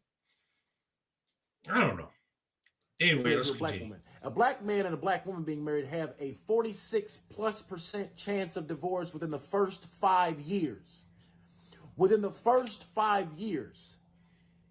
The only marriage that is comparable to that statistic is when a white woman marries an Asian man. So you have to understand something. There is a problem that exists in our community, and it's time to stop bitching and moaning. It's really time to ask the question, why are our black sisters more comfortable in the arms of our white man, of a white man, of who we say the white oppressor, right? Because here's the thing. Maybe they're comfortable because black men haven't wanted to take the step to confront the true enemy. Maybe because it's easier for black men to bash black women still to this day on podcasts, and still throw in women's faces these red pill talking points a la Kevin Samuels, right? Even though that brother has been resting with the Lord for a good little minute now. We still are hearing some of the same toxic talking points being spewed by our brothers who supposedly want to uplift the black community. Malcolm X said that a nation can rise no higher than to the level and the status to which it elevates its women. I have a question. Why? So Malcolm X says that a community cannot be uplifted more than they uplift the women in the community. Bingo. Makes sense. You're only as good as much as you lift up the women in your community. Yeah, is anybody getting this? The key is for a group to be successful, you must uplift the women. That's the key.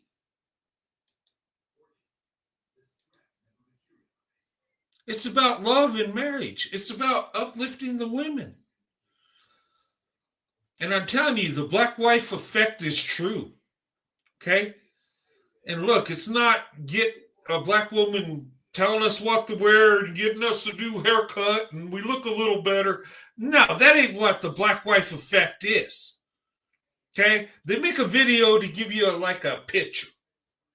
What the black wife effect is a black woman pouring her love into you and uplifting you and making you better than you ever thought you could be as a man.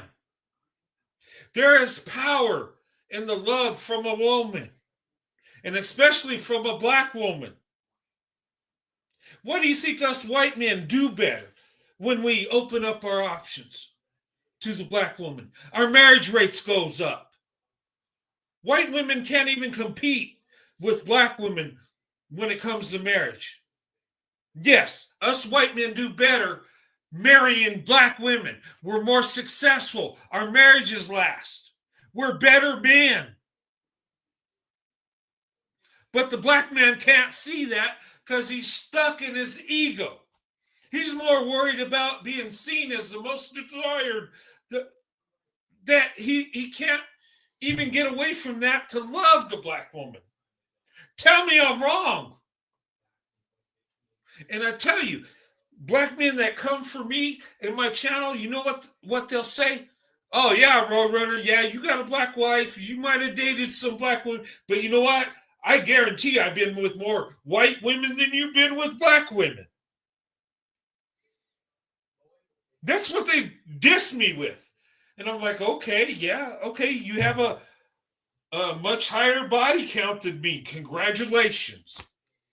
Okay? You've had so many more soul ties and you're messed up in the head. And the women, you've damaged them and you got kids with them. But yeah, okay. You're a player. Congratulations. You're pimping and playing. Let's see, what I get out of it is a wife that loves me, a family that loves me. I'm building a legacy. So go ahead. Yeah. You're the pimp and player, and I'm the simp, right? Okay. See, this simp, when I take my last breath, I'll have my family, my kids, my grandkids, great-grandkids. And when I say goodbye, I could see a blessing. I could see my family grow. But when you take your last breath as the pimping player, you'll remember, yeah, I was a man. I had all the ladies. But then you got children that don't know who you are. And they don't care nothing about you because you weren't there for them.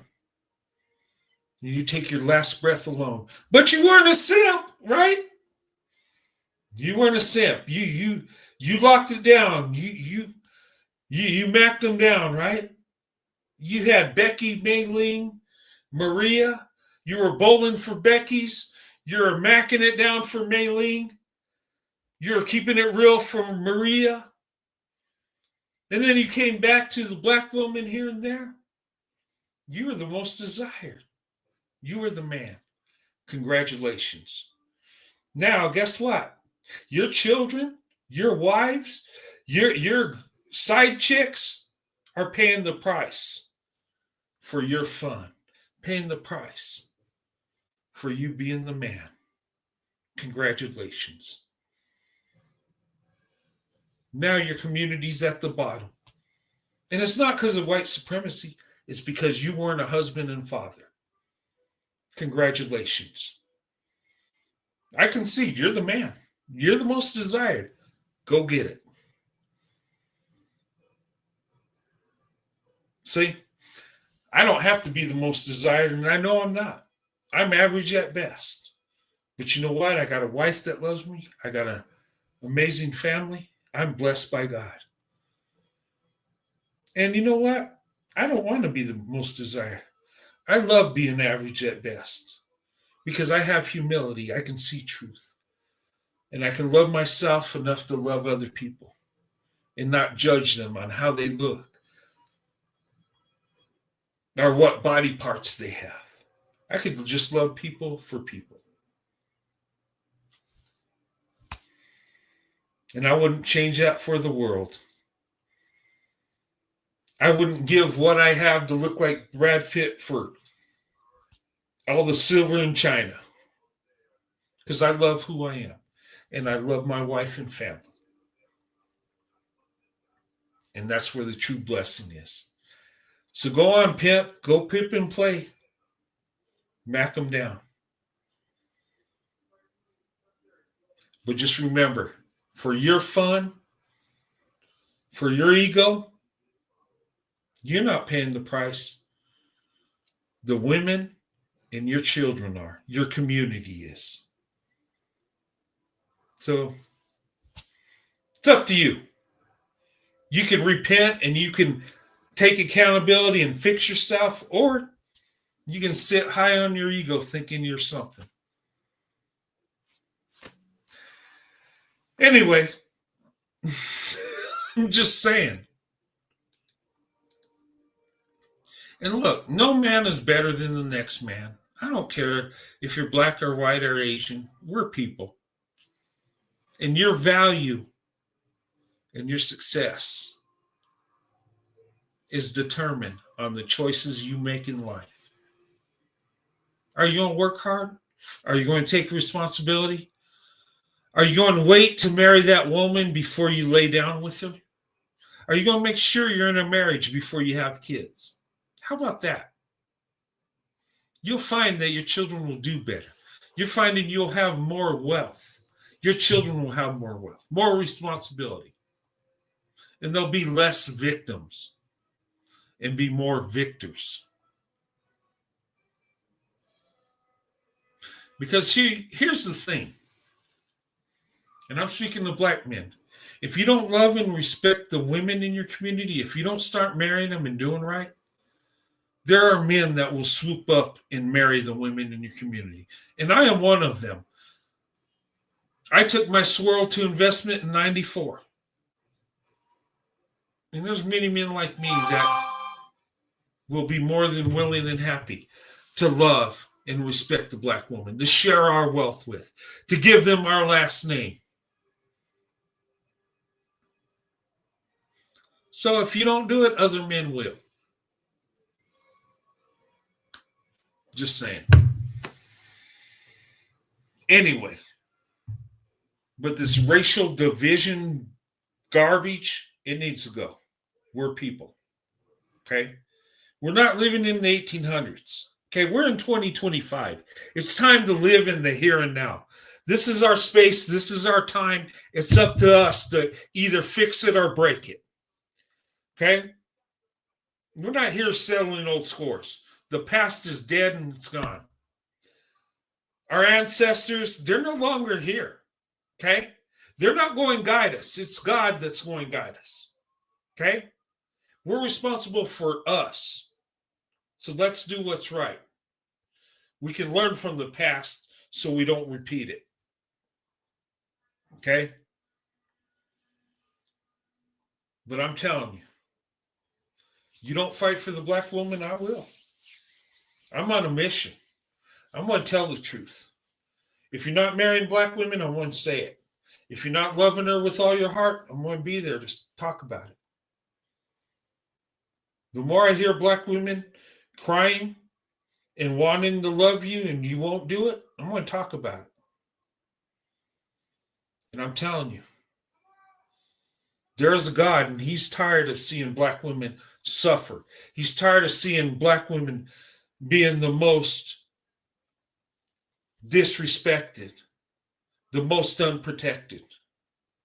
If we don't fix this, we're going to have hell to pay. And I'm telling you, it's not just black men's responsibility to do this. This is white men's too. Asian men's too. And I'm telling you, you don't do the black woman right, you'll be cursed. You love her, you respect her, you will be blessed. And I'm speaking from experience. My life is much better than it ever was meant to be. And the reason is I can see the true beauty and I can see the character in the black woman. And I chose to love the black woman, to love her and respect her. And God will take care of me.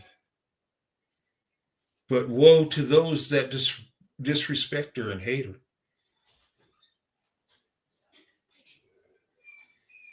And look, I'm not just saying just protect black women. We got to protect all women.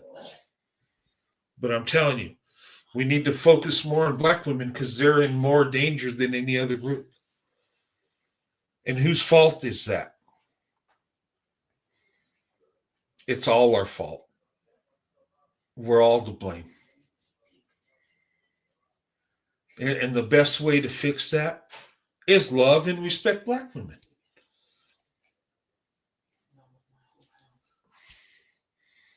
And if you're attracted to black women, love her, respect her, marry her, take care of her. And these people say white people don't have empathy. Black women have shown me love from the time I was a child. You don't think I don't have an emotional connection? You don't think I don't have empathy? There's times I do this YouTube and I feel sick and I feel horrible.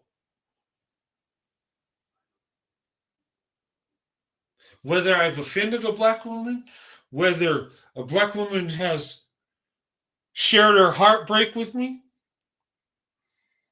sometimes I get sick. Sometimes I don't want to do YouTube because it hurts. And the wrong I've done to black women, it weighs on me heavy. And what bothers me the most is I don't know how to fix it. I hear black women say they're hurting. There's black women that reach out to me and want to talk to me and my wife, and I don't know what to say. What can I do? And that's the worst part of it. At least if you could fix something, there would be some closure and some happiness. But I know black women are the most disrespected, the most abandoned. There's black women out in our country today, heartbroken, crying, sitting with their children, not knowing what's going to happen, what they're going to do. And they're paying a price because a man had to have a good time with her.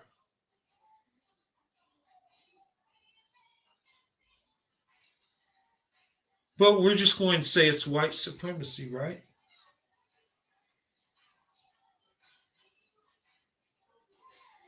And like I said, white supremacy does exist, okay?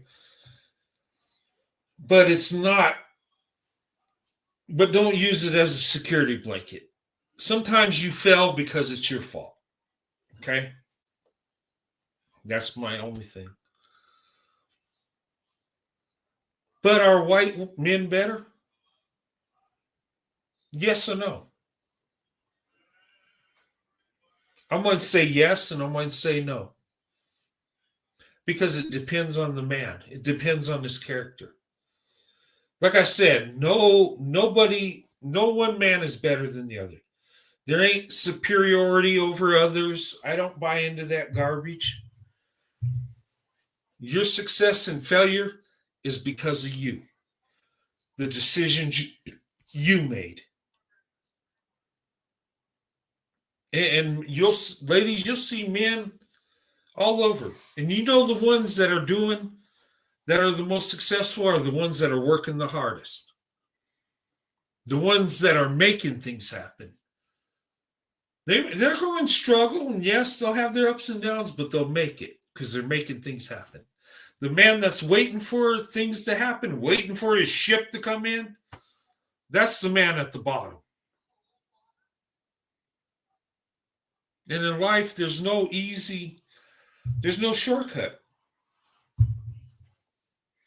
You know, If you want wealth, you got to go out and work for it.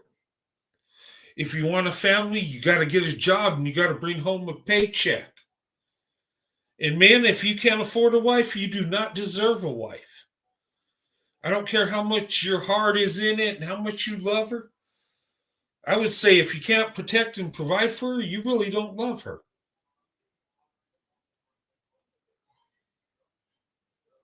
And that's facts. Okay, but look, we're not going to get nowhere with being a victim. Okay? And I say to black people, look, white people did some evil stuff. I'm not trying to minimize it or say it or try to make it like it's acceptable. It's not. Okay? But you got to understand that we're here in 2025. You can't be a victim of the past, or you're just going to live your life as a victim. Look, black people did amazing things during Jim Crow because they had to. They didn't have an excuse. They couldn't say, well, it's white supremacy, because back then the laws were, systemic racism was a real thing then. And you know what? They didn't care if you wanted to play the victim. Okay, well, all right, sink or swim. Sorry for you. Tough. But today you got, white guilt. White people say, oh my God, we did so wrong. Let me make it right. Let me give you some money. Please help me not to be racist. Please. They didn't have that back then. But they made it work. What about the black community now? Are you going to make it work?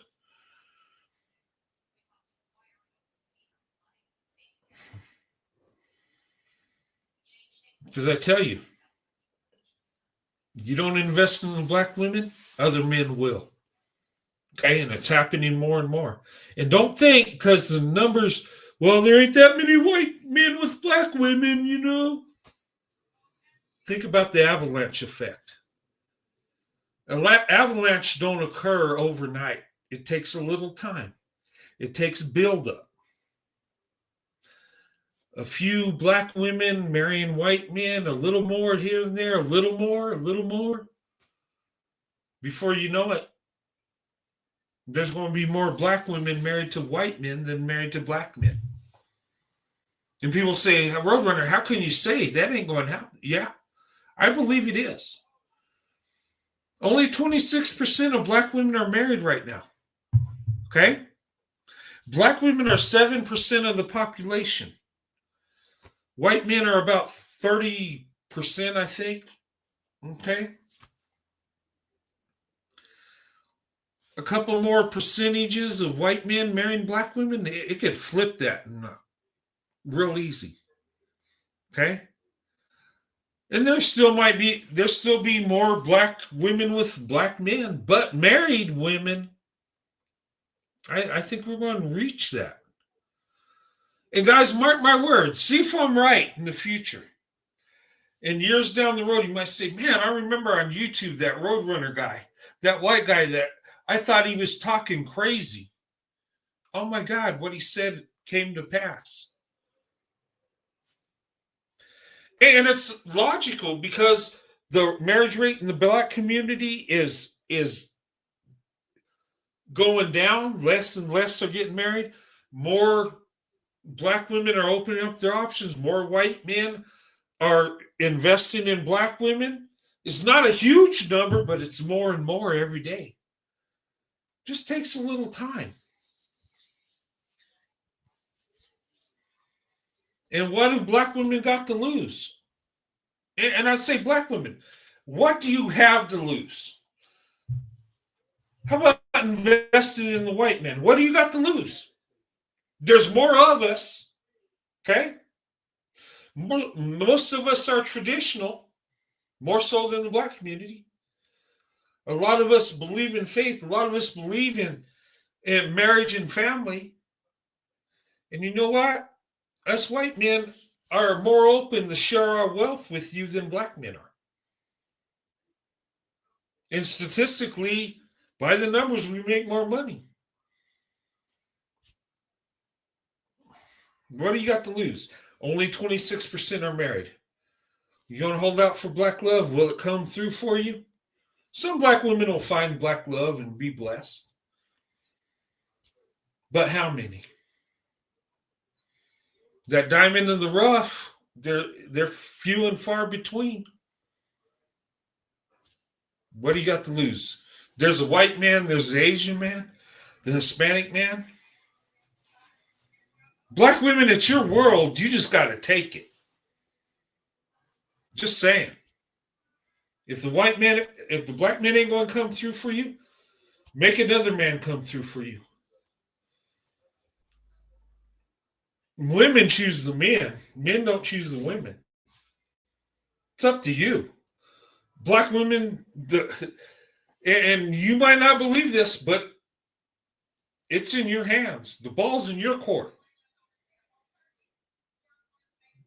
There's us white men that love black women, but we can't force black women to love us. You either do or you don't. It's up to you.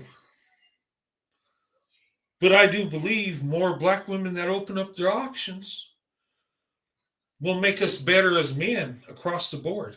Will make black men better because they got to compete for you.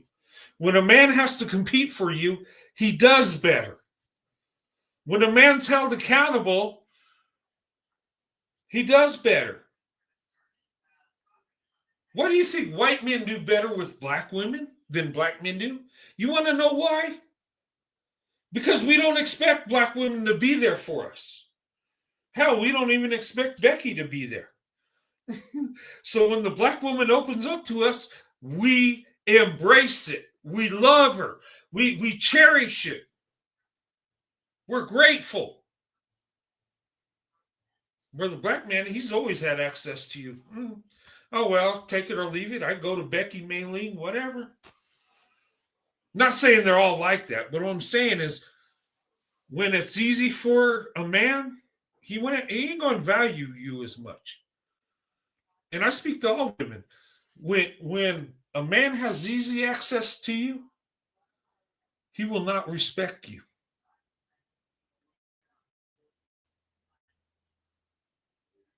I'm telling you, if a man has easy access to you, he will not respect you. Think about it. When he's got to compete for you and he's got to prove himself to you, he will respect you. He'll love you more.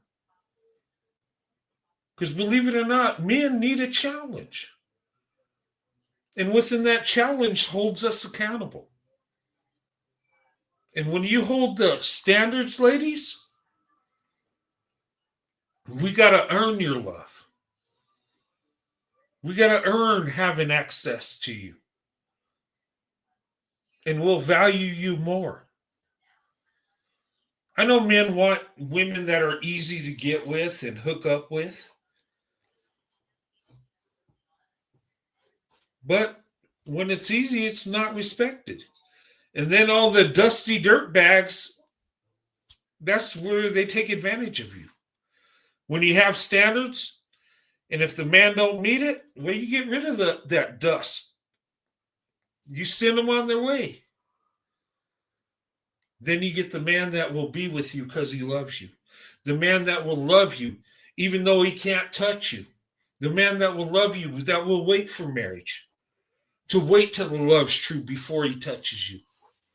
And he'll marry you before he impregnates you. That's what you want.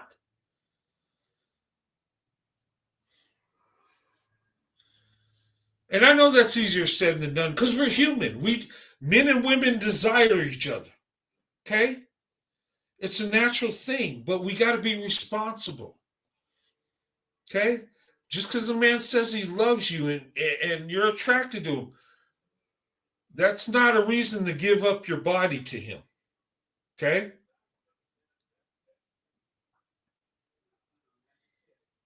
Just saying. Now, with closing, are white men better? No, they're not worse either. Okay? the better man is the man with character. I'm not going to sit up in here and say white men are better than everybody. No. That'd be a foolish statement. Okay? The man with character is better than the men that don't have character. Okay? The man that can take self-accountability, that's a high-value man. The man that sacrifices for his wife and children, that's a high-value man. You making six figures don't mean a damn thing. That just means you're high earning.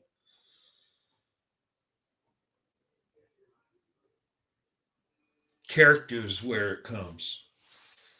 And a lot of men that have character end up making good money because they work hard. It kind of goes hand in hand. It's kind of like Solomon in the Bible, right? Solomon, God asked Solomon, what do you want? Solomon said, I want wisdom. Guess what? God gave Solomon wisdom. Solomon didn't ask for gold and riches and wealth and fame. And he said, give me wisdom. But with that wisdom, made Solomon the richest man in the East. Made Solomon the most powerful man in the world. Blessed by God. And he didn't wish to be powerful and famous, and he just asked for wisdom. But with wisdom, all that stuff kind of falls in line. And that applies to the everyday man.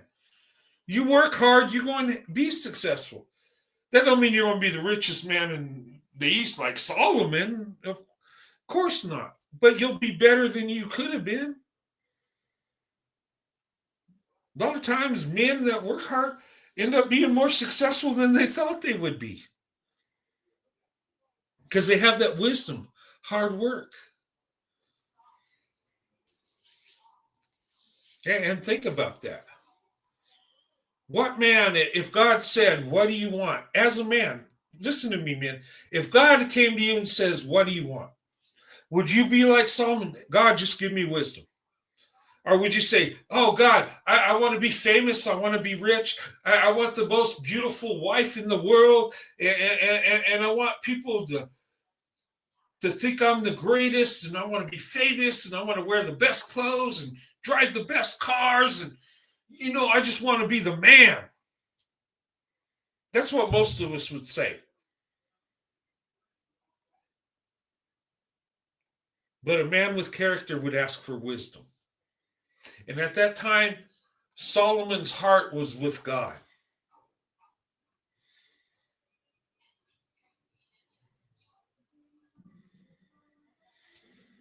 I'm just saying, now God might not want you to be a wealthy man, but God will take care of you. Get wisdom. Wealth, fame, and popularity, that's great and wonderful and feels good, but that don't last forever. Okay? Having character and morals, seeking out wisdom builds character, makes you better, makes your family better. And with that hard work and that wisdom, you can be a blessing to your wife, your children, your grandchildren, and generations down the line. A lot of times as people, we pass on a curse because of our evil deeds or our sin or whatever we're doing. And it's sad. But it don't have to be that way. We can pass on a blessing. We can make the right choices, the right decisions, where our children and grandchildren can be better off, have more opportunity, because we married the woman we love. We had children when we were married and not just had children irresponsible. That's what it's all about. Are white men better? Yes and no. Depends on the white man. Is a white man better than the black man? No. Is he beneath the black man? No. It's about character. It's about integrity. It's about doing what's right. It's not about one being better than the other. In fact, you don't get better by being better than someone. You get better than being better than yourself. You strive to make yourself better, compete with you. Have humility within, where you could take accountability and see your shortfalls, see your flaws.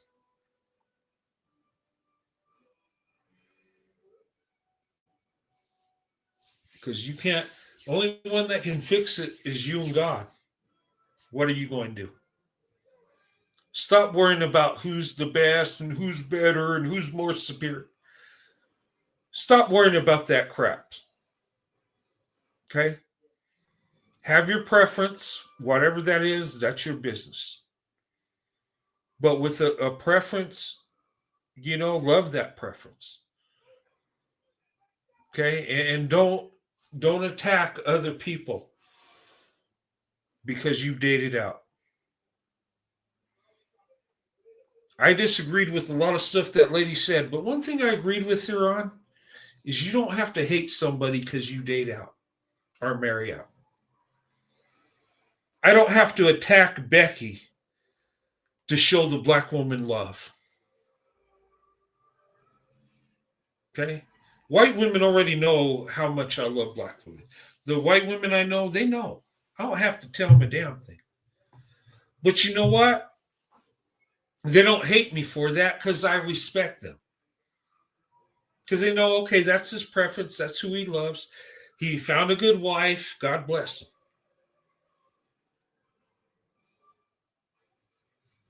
And on the flip side, white women that go for other groups of men, that's their business. Okay, that has nothing to do with how I feel about myself and my ego. That's stupid. I say to men, quit trying to be the most desired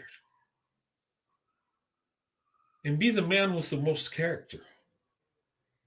Because with character and wisdom will make you more desirable. It's not how many women that you love or hook up with. It's about the woman you love and respect. It's not how many women you're with. It's about being with the right woman.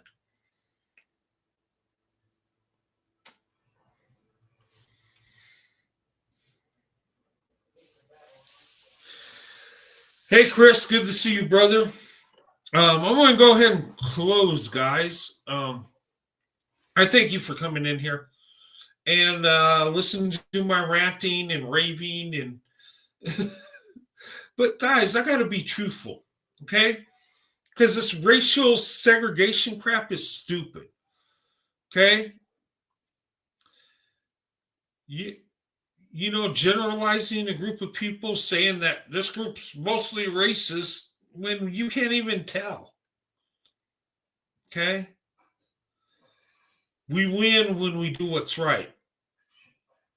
And I want our nation to come together. I want black and white people to come together. Because I think the biggest problem America has, and the most troubling groups of people, are black and white people. We're the problem. Let's face it. White people could get along with Hispanics, Asian, Middle Eastern, and black people seem to be able to do that too, but when it's black and white, we have the biggest problem.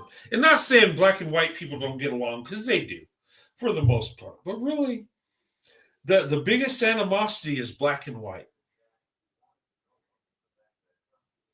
Okay? And maybe us as white people, we need to have a little more compassion for black people, and black people need to be forgiving to white people and understand the white people walking the earth are not slave owners. They're not colonizers. They were born here, just like you are. They didn't choose to be who they are. Okay? But let's come together. Let's love each other, And let's allow other people to love each other. Black people, allow white people to feel good about themselves and love themselves. It don't mean they're racist. They don't have to talk about racism 24/7 and feel guilty forever. Okay? They just need to do right by you. Okay? Let the past die where it is. Let the past stay in the graveyard. The ancestors, their time is done. Okay? Their time is gone. Now it's our time. Our time is now. We can live in the past and try to relive it, or we can live in here and today, and we can fix what was broken then. How about that? How about just love each other? That would fix a lot of stuff right there. And hey, if you love somebody of another racial group or ethnicity, go be with them, love them. Have a preference. Don't be ashamed of your preference. Okay? Just do it the right way. Okay? Do it with love. Okay? If you're going to open up your options, if you're going to swirl to investment. Okay? We need to be proactive with love and respect for each other. Okay? We got to forgive. Black people, you got to forgive white people, or you're going to be caught in that trap. You're going to be emotional. You're going to be angry, and you're going to build up hate in your heart. Okay? You got to forgive white people. And white people don't assume because a black person complains about racism, don't take it as a direct attack on you, because sometimes it's not that. Sometimes they're really hurt. Okay? Let's meet halfway. Let's make it work. How about that?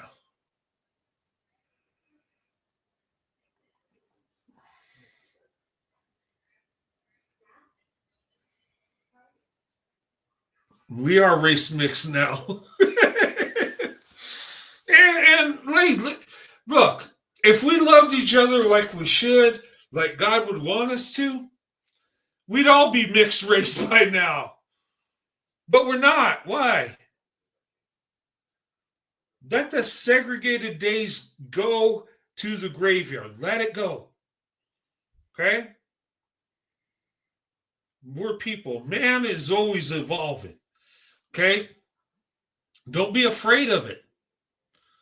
Oh my God, there won't be as many white people walking around. It's okay. Okay, we're procreating with different people. We might be a little darker. It's okay. Black people, you might be a little lighter. It's all right. People are people. We're only one race. We're the human race. There'll always be light and dark people. It's okay. But don't worship a skin tone. Love each other. Look, me and my wife, we found love. She's dark complected and I'm really light complected. And guess what? We do just fine. Oh my God, what about your biracial children? How will they identify? As biracial children that they are. And they're okay with it. They love themselves. They got a mother and father that loves them. They're all college educated. They're doing great. All my kids are self-sufficient. They don't live at home. They're doing their own thing. And that's a blessing in itself.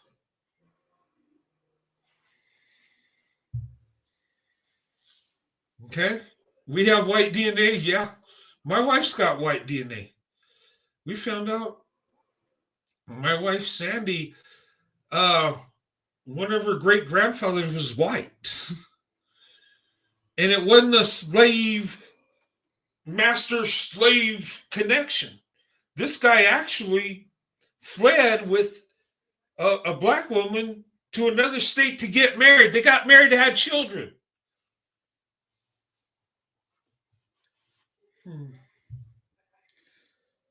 Actually, my wife isn't 100% black. She's got some white DNA. And it's funny because she don't look like she does, right? But you never know. And it's funny. Sometimes I call her Becky. Anyway, but look, we're people. And if we come together with love and respect for each other, we can make this a better world. Stop worshiping skin tone. Stop it. Okay, let's embrace each other. Let's love each other. Let's come together. Okay? Let's stop the hate. Let's build the love. That's what I want. You know? I want black and white people to come together. Because once black and white people come together, that will bless our nation and we'll be better for it. Okay? Now, we have to have accountability, though. Okay? Go for the best option when it comes to love and marriage. That might be the same race as you. It might be a different race than you. I'm telling you. Found out how amazing black women are, and look, I'm blessed and I never look back.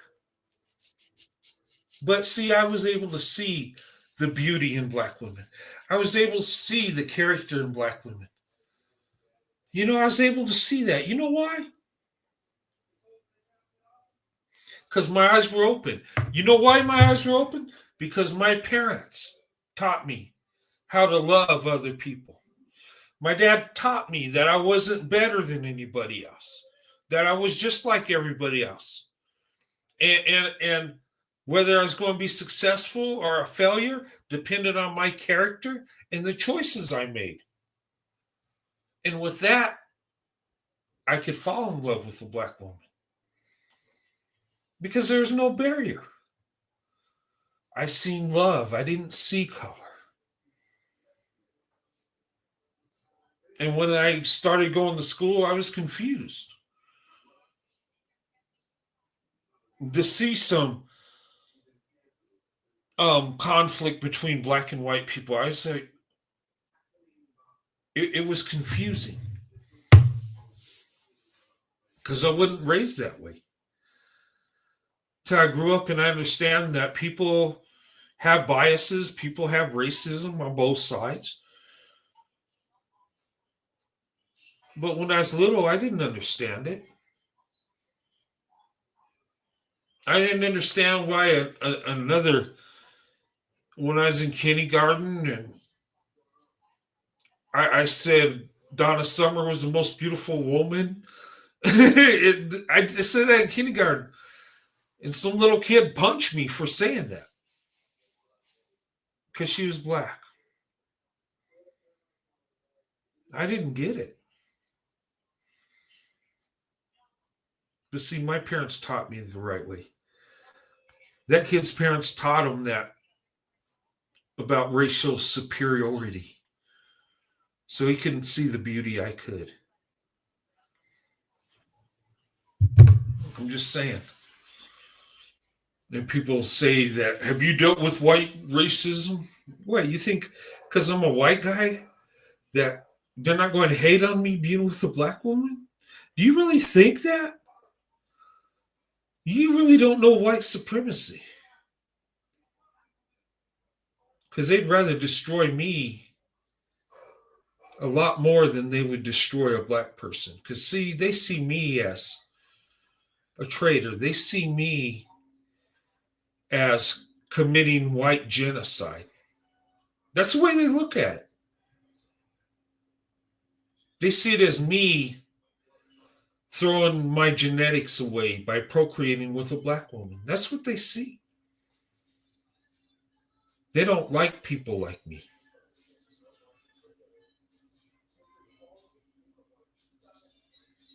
So don't ever tell me, have you dealt with white supremacy? Don't ever tell me that shit. You don't even know what I've been through. Okay? Just like I don't go to a black person and say, "Oh, you never dealt with racism." I would never say that. I think sometimes black people exaggerate it. But if somebody comes to me and said they don't, I'm going to be respectful and believe them till I find out different, right? People assume that because I'm a white guy that I can mess with black women, there'll be no people hating on me.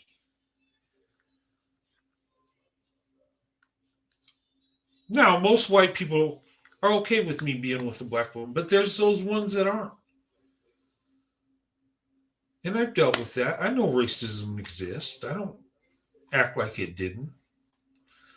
But I'm not going to entertain that all white people walking around are just racist Klan members either. Must be real. Okay? But anyway, guys, I'm going to go ahead and close this. Sorry, I told myself I wasn't going to get emotional. I wasn't going, rant and rave. I was going to be mature and just spit out the facts. But I'm human. Sometimes I just can't do that. And I got a little triggered. And somebody says, "Have you dealt with white racists?"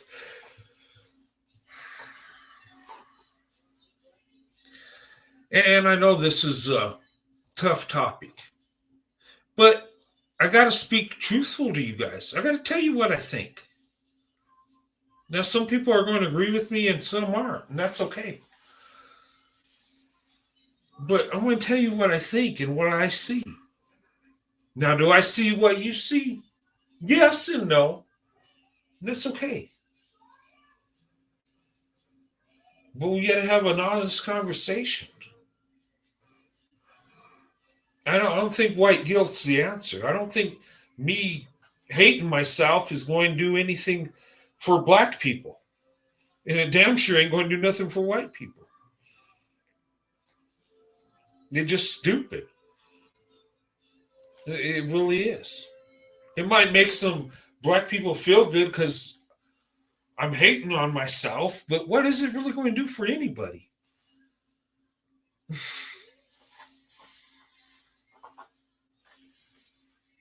But anyway, enough of that. My thing is, hey, look, love who you love, okay? I'm a Christian, okay? And some of you are, some are not. That's okay, okay? But in my faith, we love everybody. And anybody can be a Christian. You can be black, white, Jewish, Arab, it don't matter. You accept Christ as your Savior, welcome to the family. That's the way you look at it. That's true Christianity. This white nationalist Christianity, that's not what it's about. And then that black nationalist Christianity that just want to speak about black issues but don't want to uplift Jesus.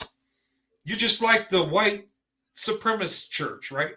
Oh, we're Christian, but let's talk about white people and how we're superior. No. As a Christian, Christ comes before everything. Okay? And don't tell me this stuff, well, I was black before I was a Christian, or I was white before. No. Yeah, you were that before you're a Christian, but Christ comes first. Okay? Our Lord and Savior comes before race, before color, before family and everything. Okay? Jesus was the Son of God. Now, how did he look? Was he dark, light? I would say in the Middle East, he was brown complected. Okay? Some people say he was black. And some people say he's white. I know he wasn't European. That don't make no damn sense. Okay? But I'd say he's dark, Middle Eastern. Okay? I'm just going where it's at, but does it matter? It's not about how he looked. It's about what he taught. It's about what he did. It's about him laying down his life for us so we can be born again. And that gift belongs to everybody that will accept it. There ain't no racial preference when it comes to Christianity. There ain't no economic preference. God is not a respecter of person. God loves people. He loves all of us. And yes, we're different colors. But God created the colors. God created man in his own image. That means black men, white men, Asian. Okay? You know why God made us different colors? Because God likes different colors. And maybe that's a test to see if we can love each other, even though we look different. Amazingly, children can do it. Children don't care whether their friend is black or white, darker or lighter. All they care about is they have a friend to play with. Where did we go so wrong that we can't be like that and just love each other? Why do we have to tell ourselves we're better than others? We're more superior. That's stupid. We all have our strengths and weaknesses, but we're human beings.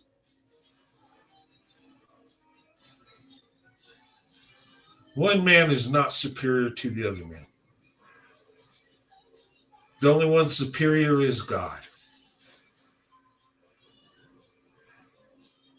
Okay, so let's love each other.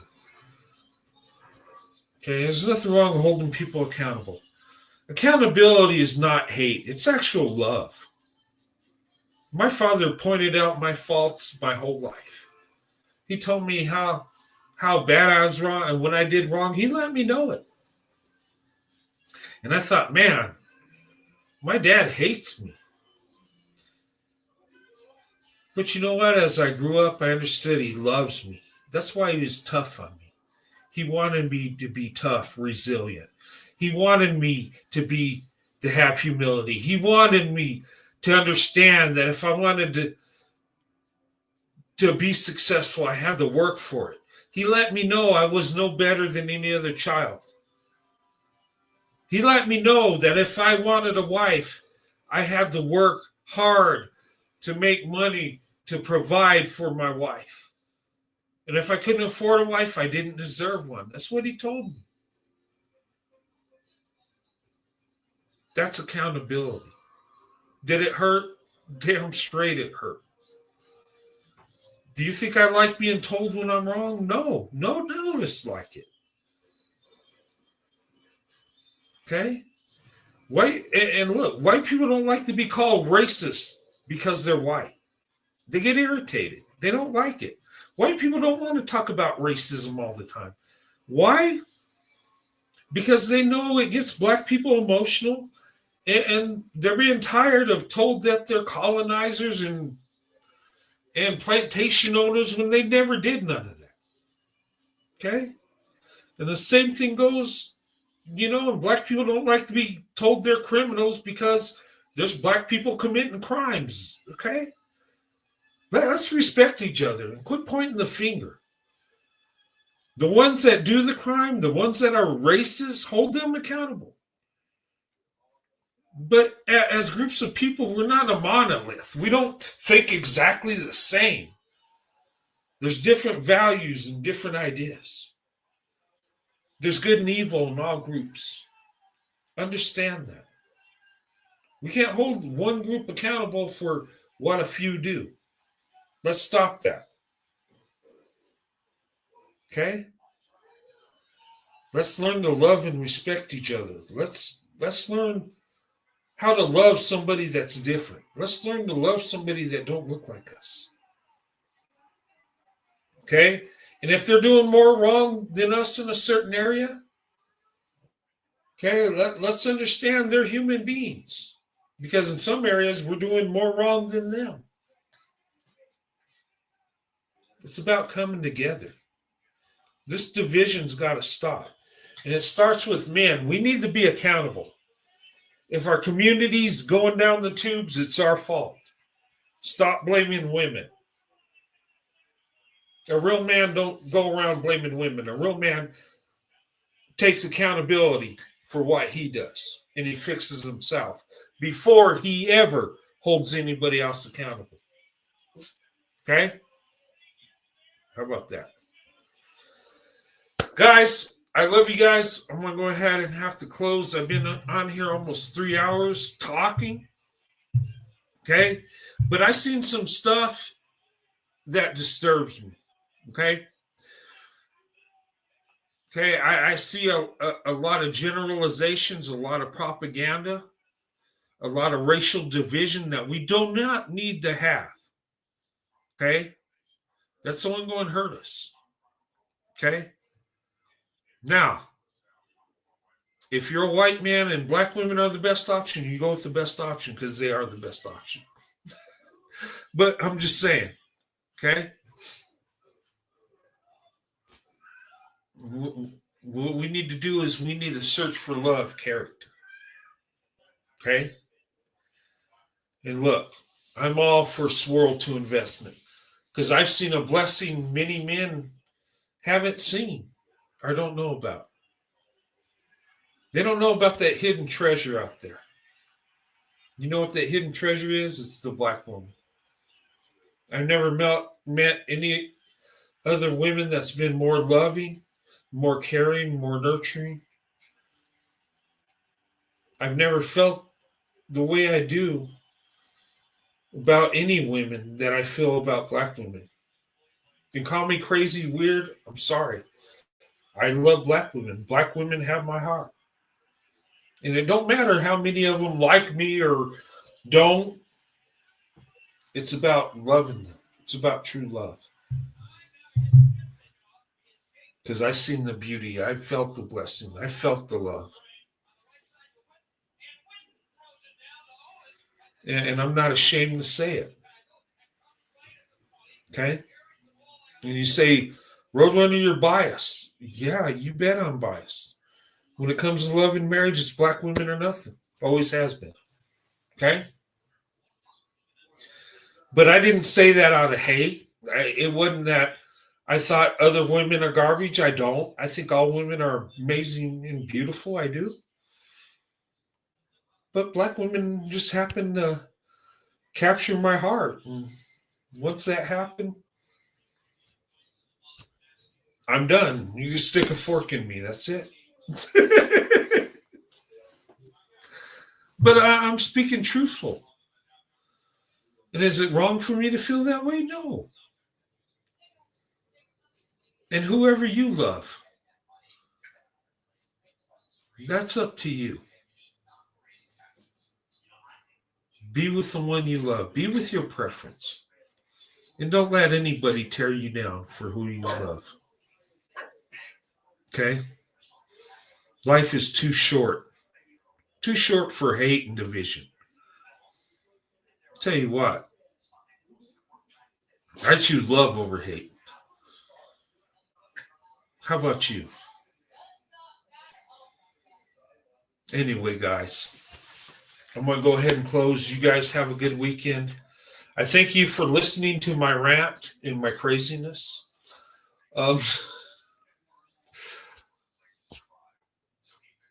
Hey, but I don't have no hate for nobody. Okay, I don't. I love black people. I do. If anybody asks me, hey, do you love black people? Oh, yeah, of course I do. There ain't no question. And you know what breaks my heart is when I saw a Jesse Peterson video, right? And I'm not a fan. I don't watch, but I just was scrolling to YouTube. And he was going out in the street asking black people, do you love white people? And black people would be like, what, huh? And some of them said no. And I was laughing at it like, okay. But then I thought about it. It ain't funny at all. It's kind of heartbreaking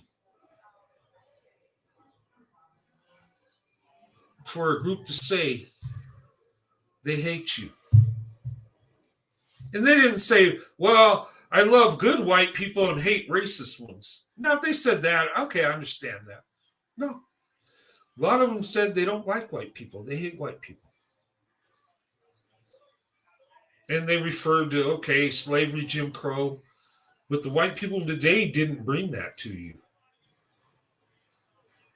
And that's a scary thing.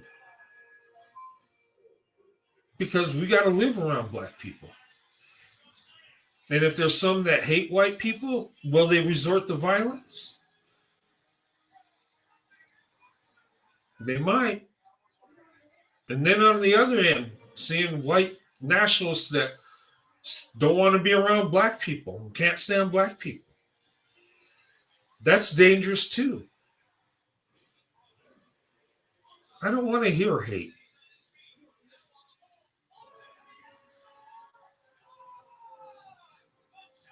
It's a scary thing. And if you have hate in your heart for a group, ask yourself why. Dig deep. Get therapy. Why do you hate that group?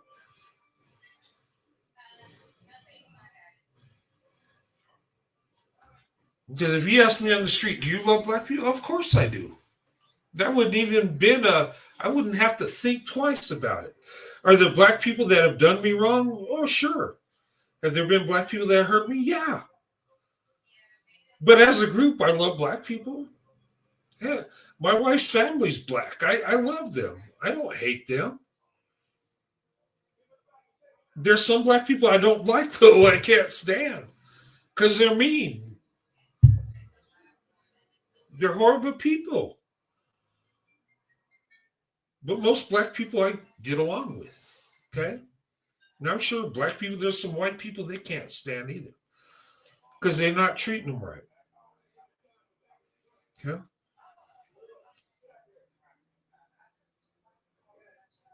Yeah, our country is ugly right now. I hate to say it. I really do. Look, I love America. I love my country. I served in the military, in the Army, 20 years. I went to Iraq 3 times. I served with black people, white people, and we loved each other. We were like a family. We were connected. And everybody did their part. And that was a beautiful thing about it. And I tell you, when I retired and got out of the Army, it was tough on me. I was used to having somebody by my side that had my back that would take a bullet for me, and I would take one for them. That's how deep the love is. The Band of Brothers you seen in that movie, it's like that. You develop a bond because you train with these guys. You train with your squad, with your platoon, and you live together. And when you're deployed in a combat, you got to depend on each other. And you're used to pulling your weight. You're used to having somebody's back while they have your back. And you get to the civilian world and everybody's out for themselves. That's hard to adjust. Believe it or not, it is. It broke my heart to leave the Army. I wasn't ready. They diagnosed me with asthma and they said, Sergeant, your career's over. I broke down. The Army was everything to me. It was all I knew. And as heartbreaking it is to deploy and leave your family, that was what I knew.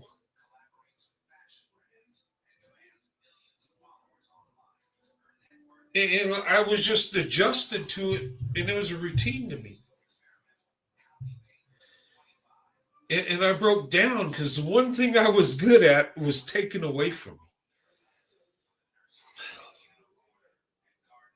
I couldn't receive my promotion because I was diagnosed with asthma and I was being processed out because I was no longer an asset to the mission. And that's hard to take. Because before you were a part of a team, you're an asset. Now you're not good enough. And they didn't tell me that. They're grateful. Hey, sorry, we love you for your service, but you're no longer needed.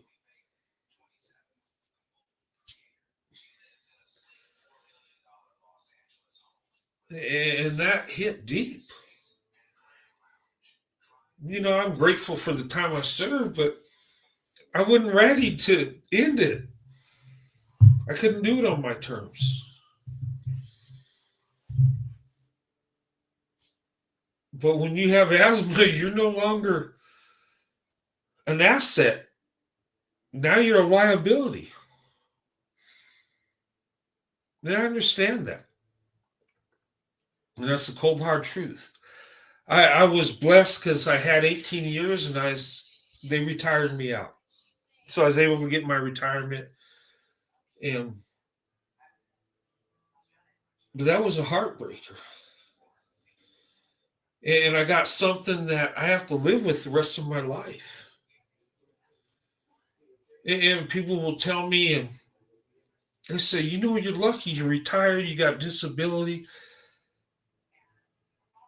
I'd give it all away to have the health I had before it happened. I would, in a heartbeat. I'm not really lucky. It's more fortunate. I have no regrets, but I'm telling you, I was part of something that blessed my life, that I was part of something greater than me. And I had to give it away. Well, I didn't give it away, it was taken from me. And I look at my career kind of like my marriage, right?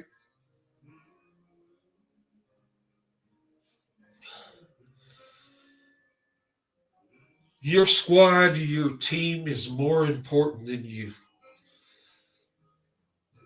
And it's like a marriage. Your wife, your children are more important. You're a piece of that puzzle, but everybody in there is more important than you. And you're willing to sacrifice everything for that, for the cause, for the people.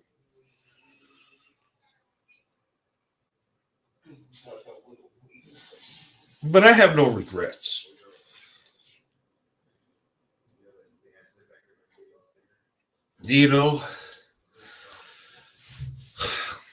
But I'd give away the money I have to be healthy. I would.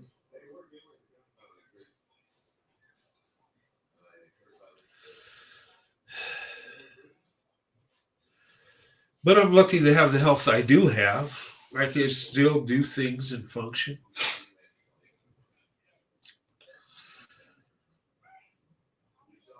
But I have no regrets. I'd do it 1,000 times over. You know what the Army did for me?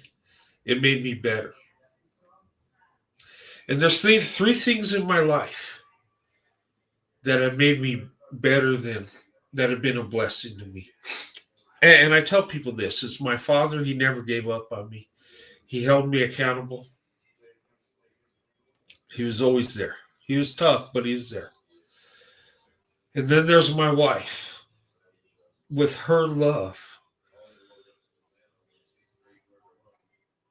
and her faith in me, uplifted me and gave me the confidence to do better. And then the United States Army that gave me stability,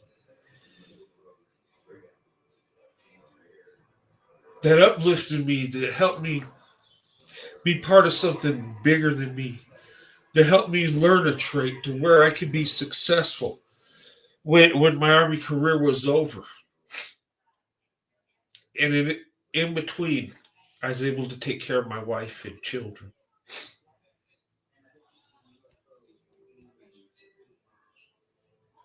But anyway, sorry I'm going off. I'm kind of getting off the rails here. But you don't take for granted what you got. Okay? If you're healthy, thank God for that.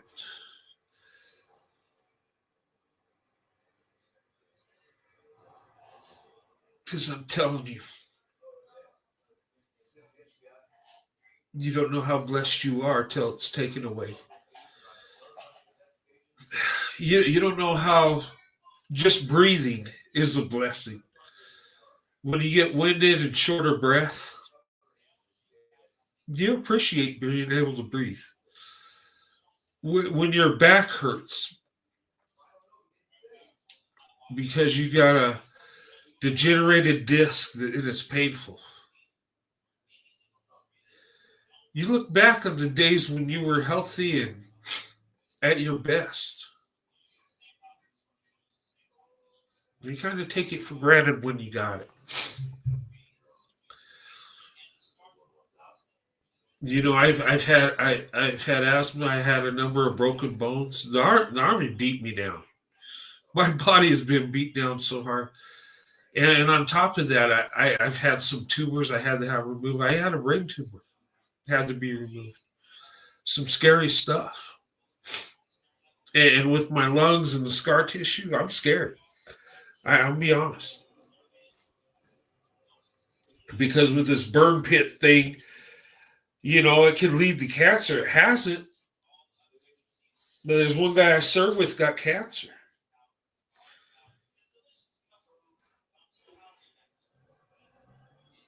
You know, but I'm not going to sit and worry about it. I just embrace what I got. I'm thankful for what I got. And guys, do not take life for granted. Okay? Embrace that one you love that's with you. Do not take them for granted. Love them. Love your family, your children. Because you don't know how long you're going to be here. And you don't know what life has in store. As we get older every day, we come closer to that appointment with death that we're going to have. And I hate to think about it because, you know, we don't want to think about that. But we don't live forever on earth. There'll be one day we take our last breath and embrace what you got now. You got someone in your life that loves you, embrace them. If you're a single parent, embrace your children. Embrace what you got. Don't take it for granted. Okay? And don't be afraid to love somebody that don't look like you. As long as they love you back, that's what counts. As long as they're there for you, who cares what they look like? We just live in a disgusting world and it's just horrible. Lack of accountability, hatred. I don't know. Anyway, let me stop thinking about that stuff.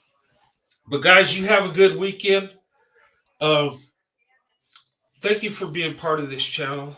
I love you. I appreciate you. Okay. Ladies and gentlemen, you are a blessing to me. Okay. And I embrace this time we get together. And I appreciate you, you know, showing me and my wife, Sandy, love. Okay. And anyway, just have a good weekend. Embrace your family. Embrace those that you love. I think tonight I'm going to just hug my wife extra tight and thank God for her. That's what I'm going to do tonight. I'm going to embrace the blessings I have. That's what I'm going to do tonight. Guys, let me just say a prayer before I go. Lord, thank you so much for allowing me to be on here tonight, Lord. And please help our nation to come together, Lord, that we can hold each other accountable regardless of our race. Because we want to build character in our country. Okay? And we're all lacking of that. Okay?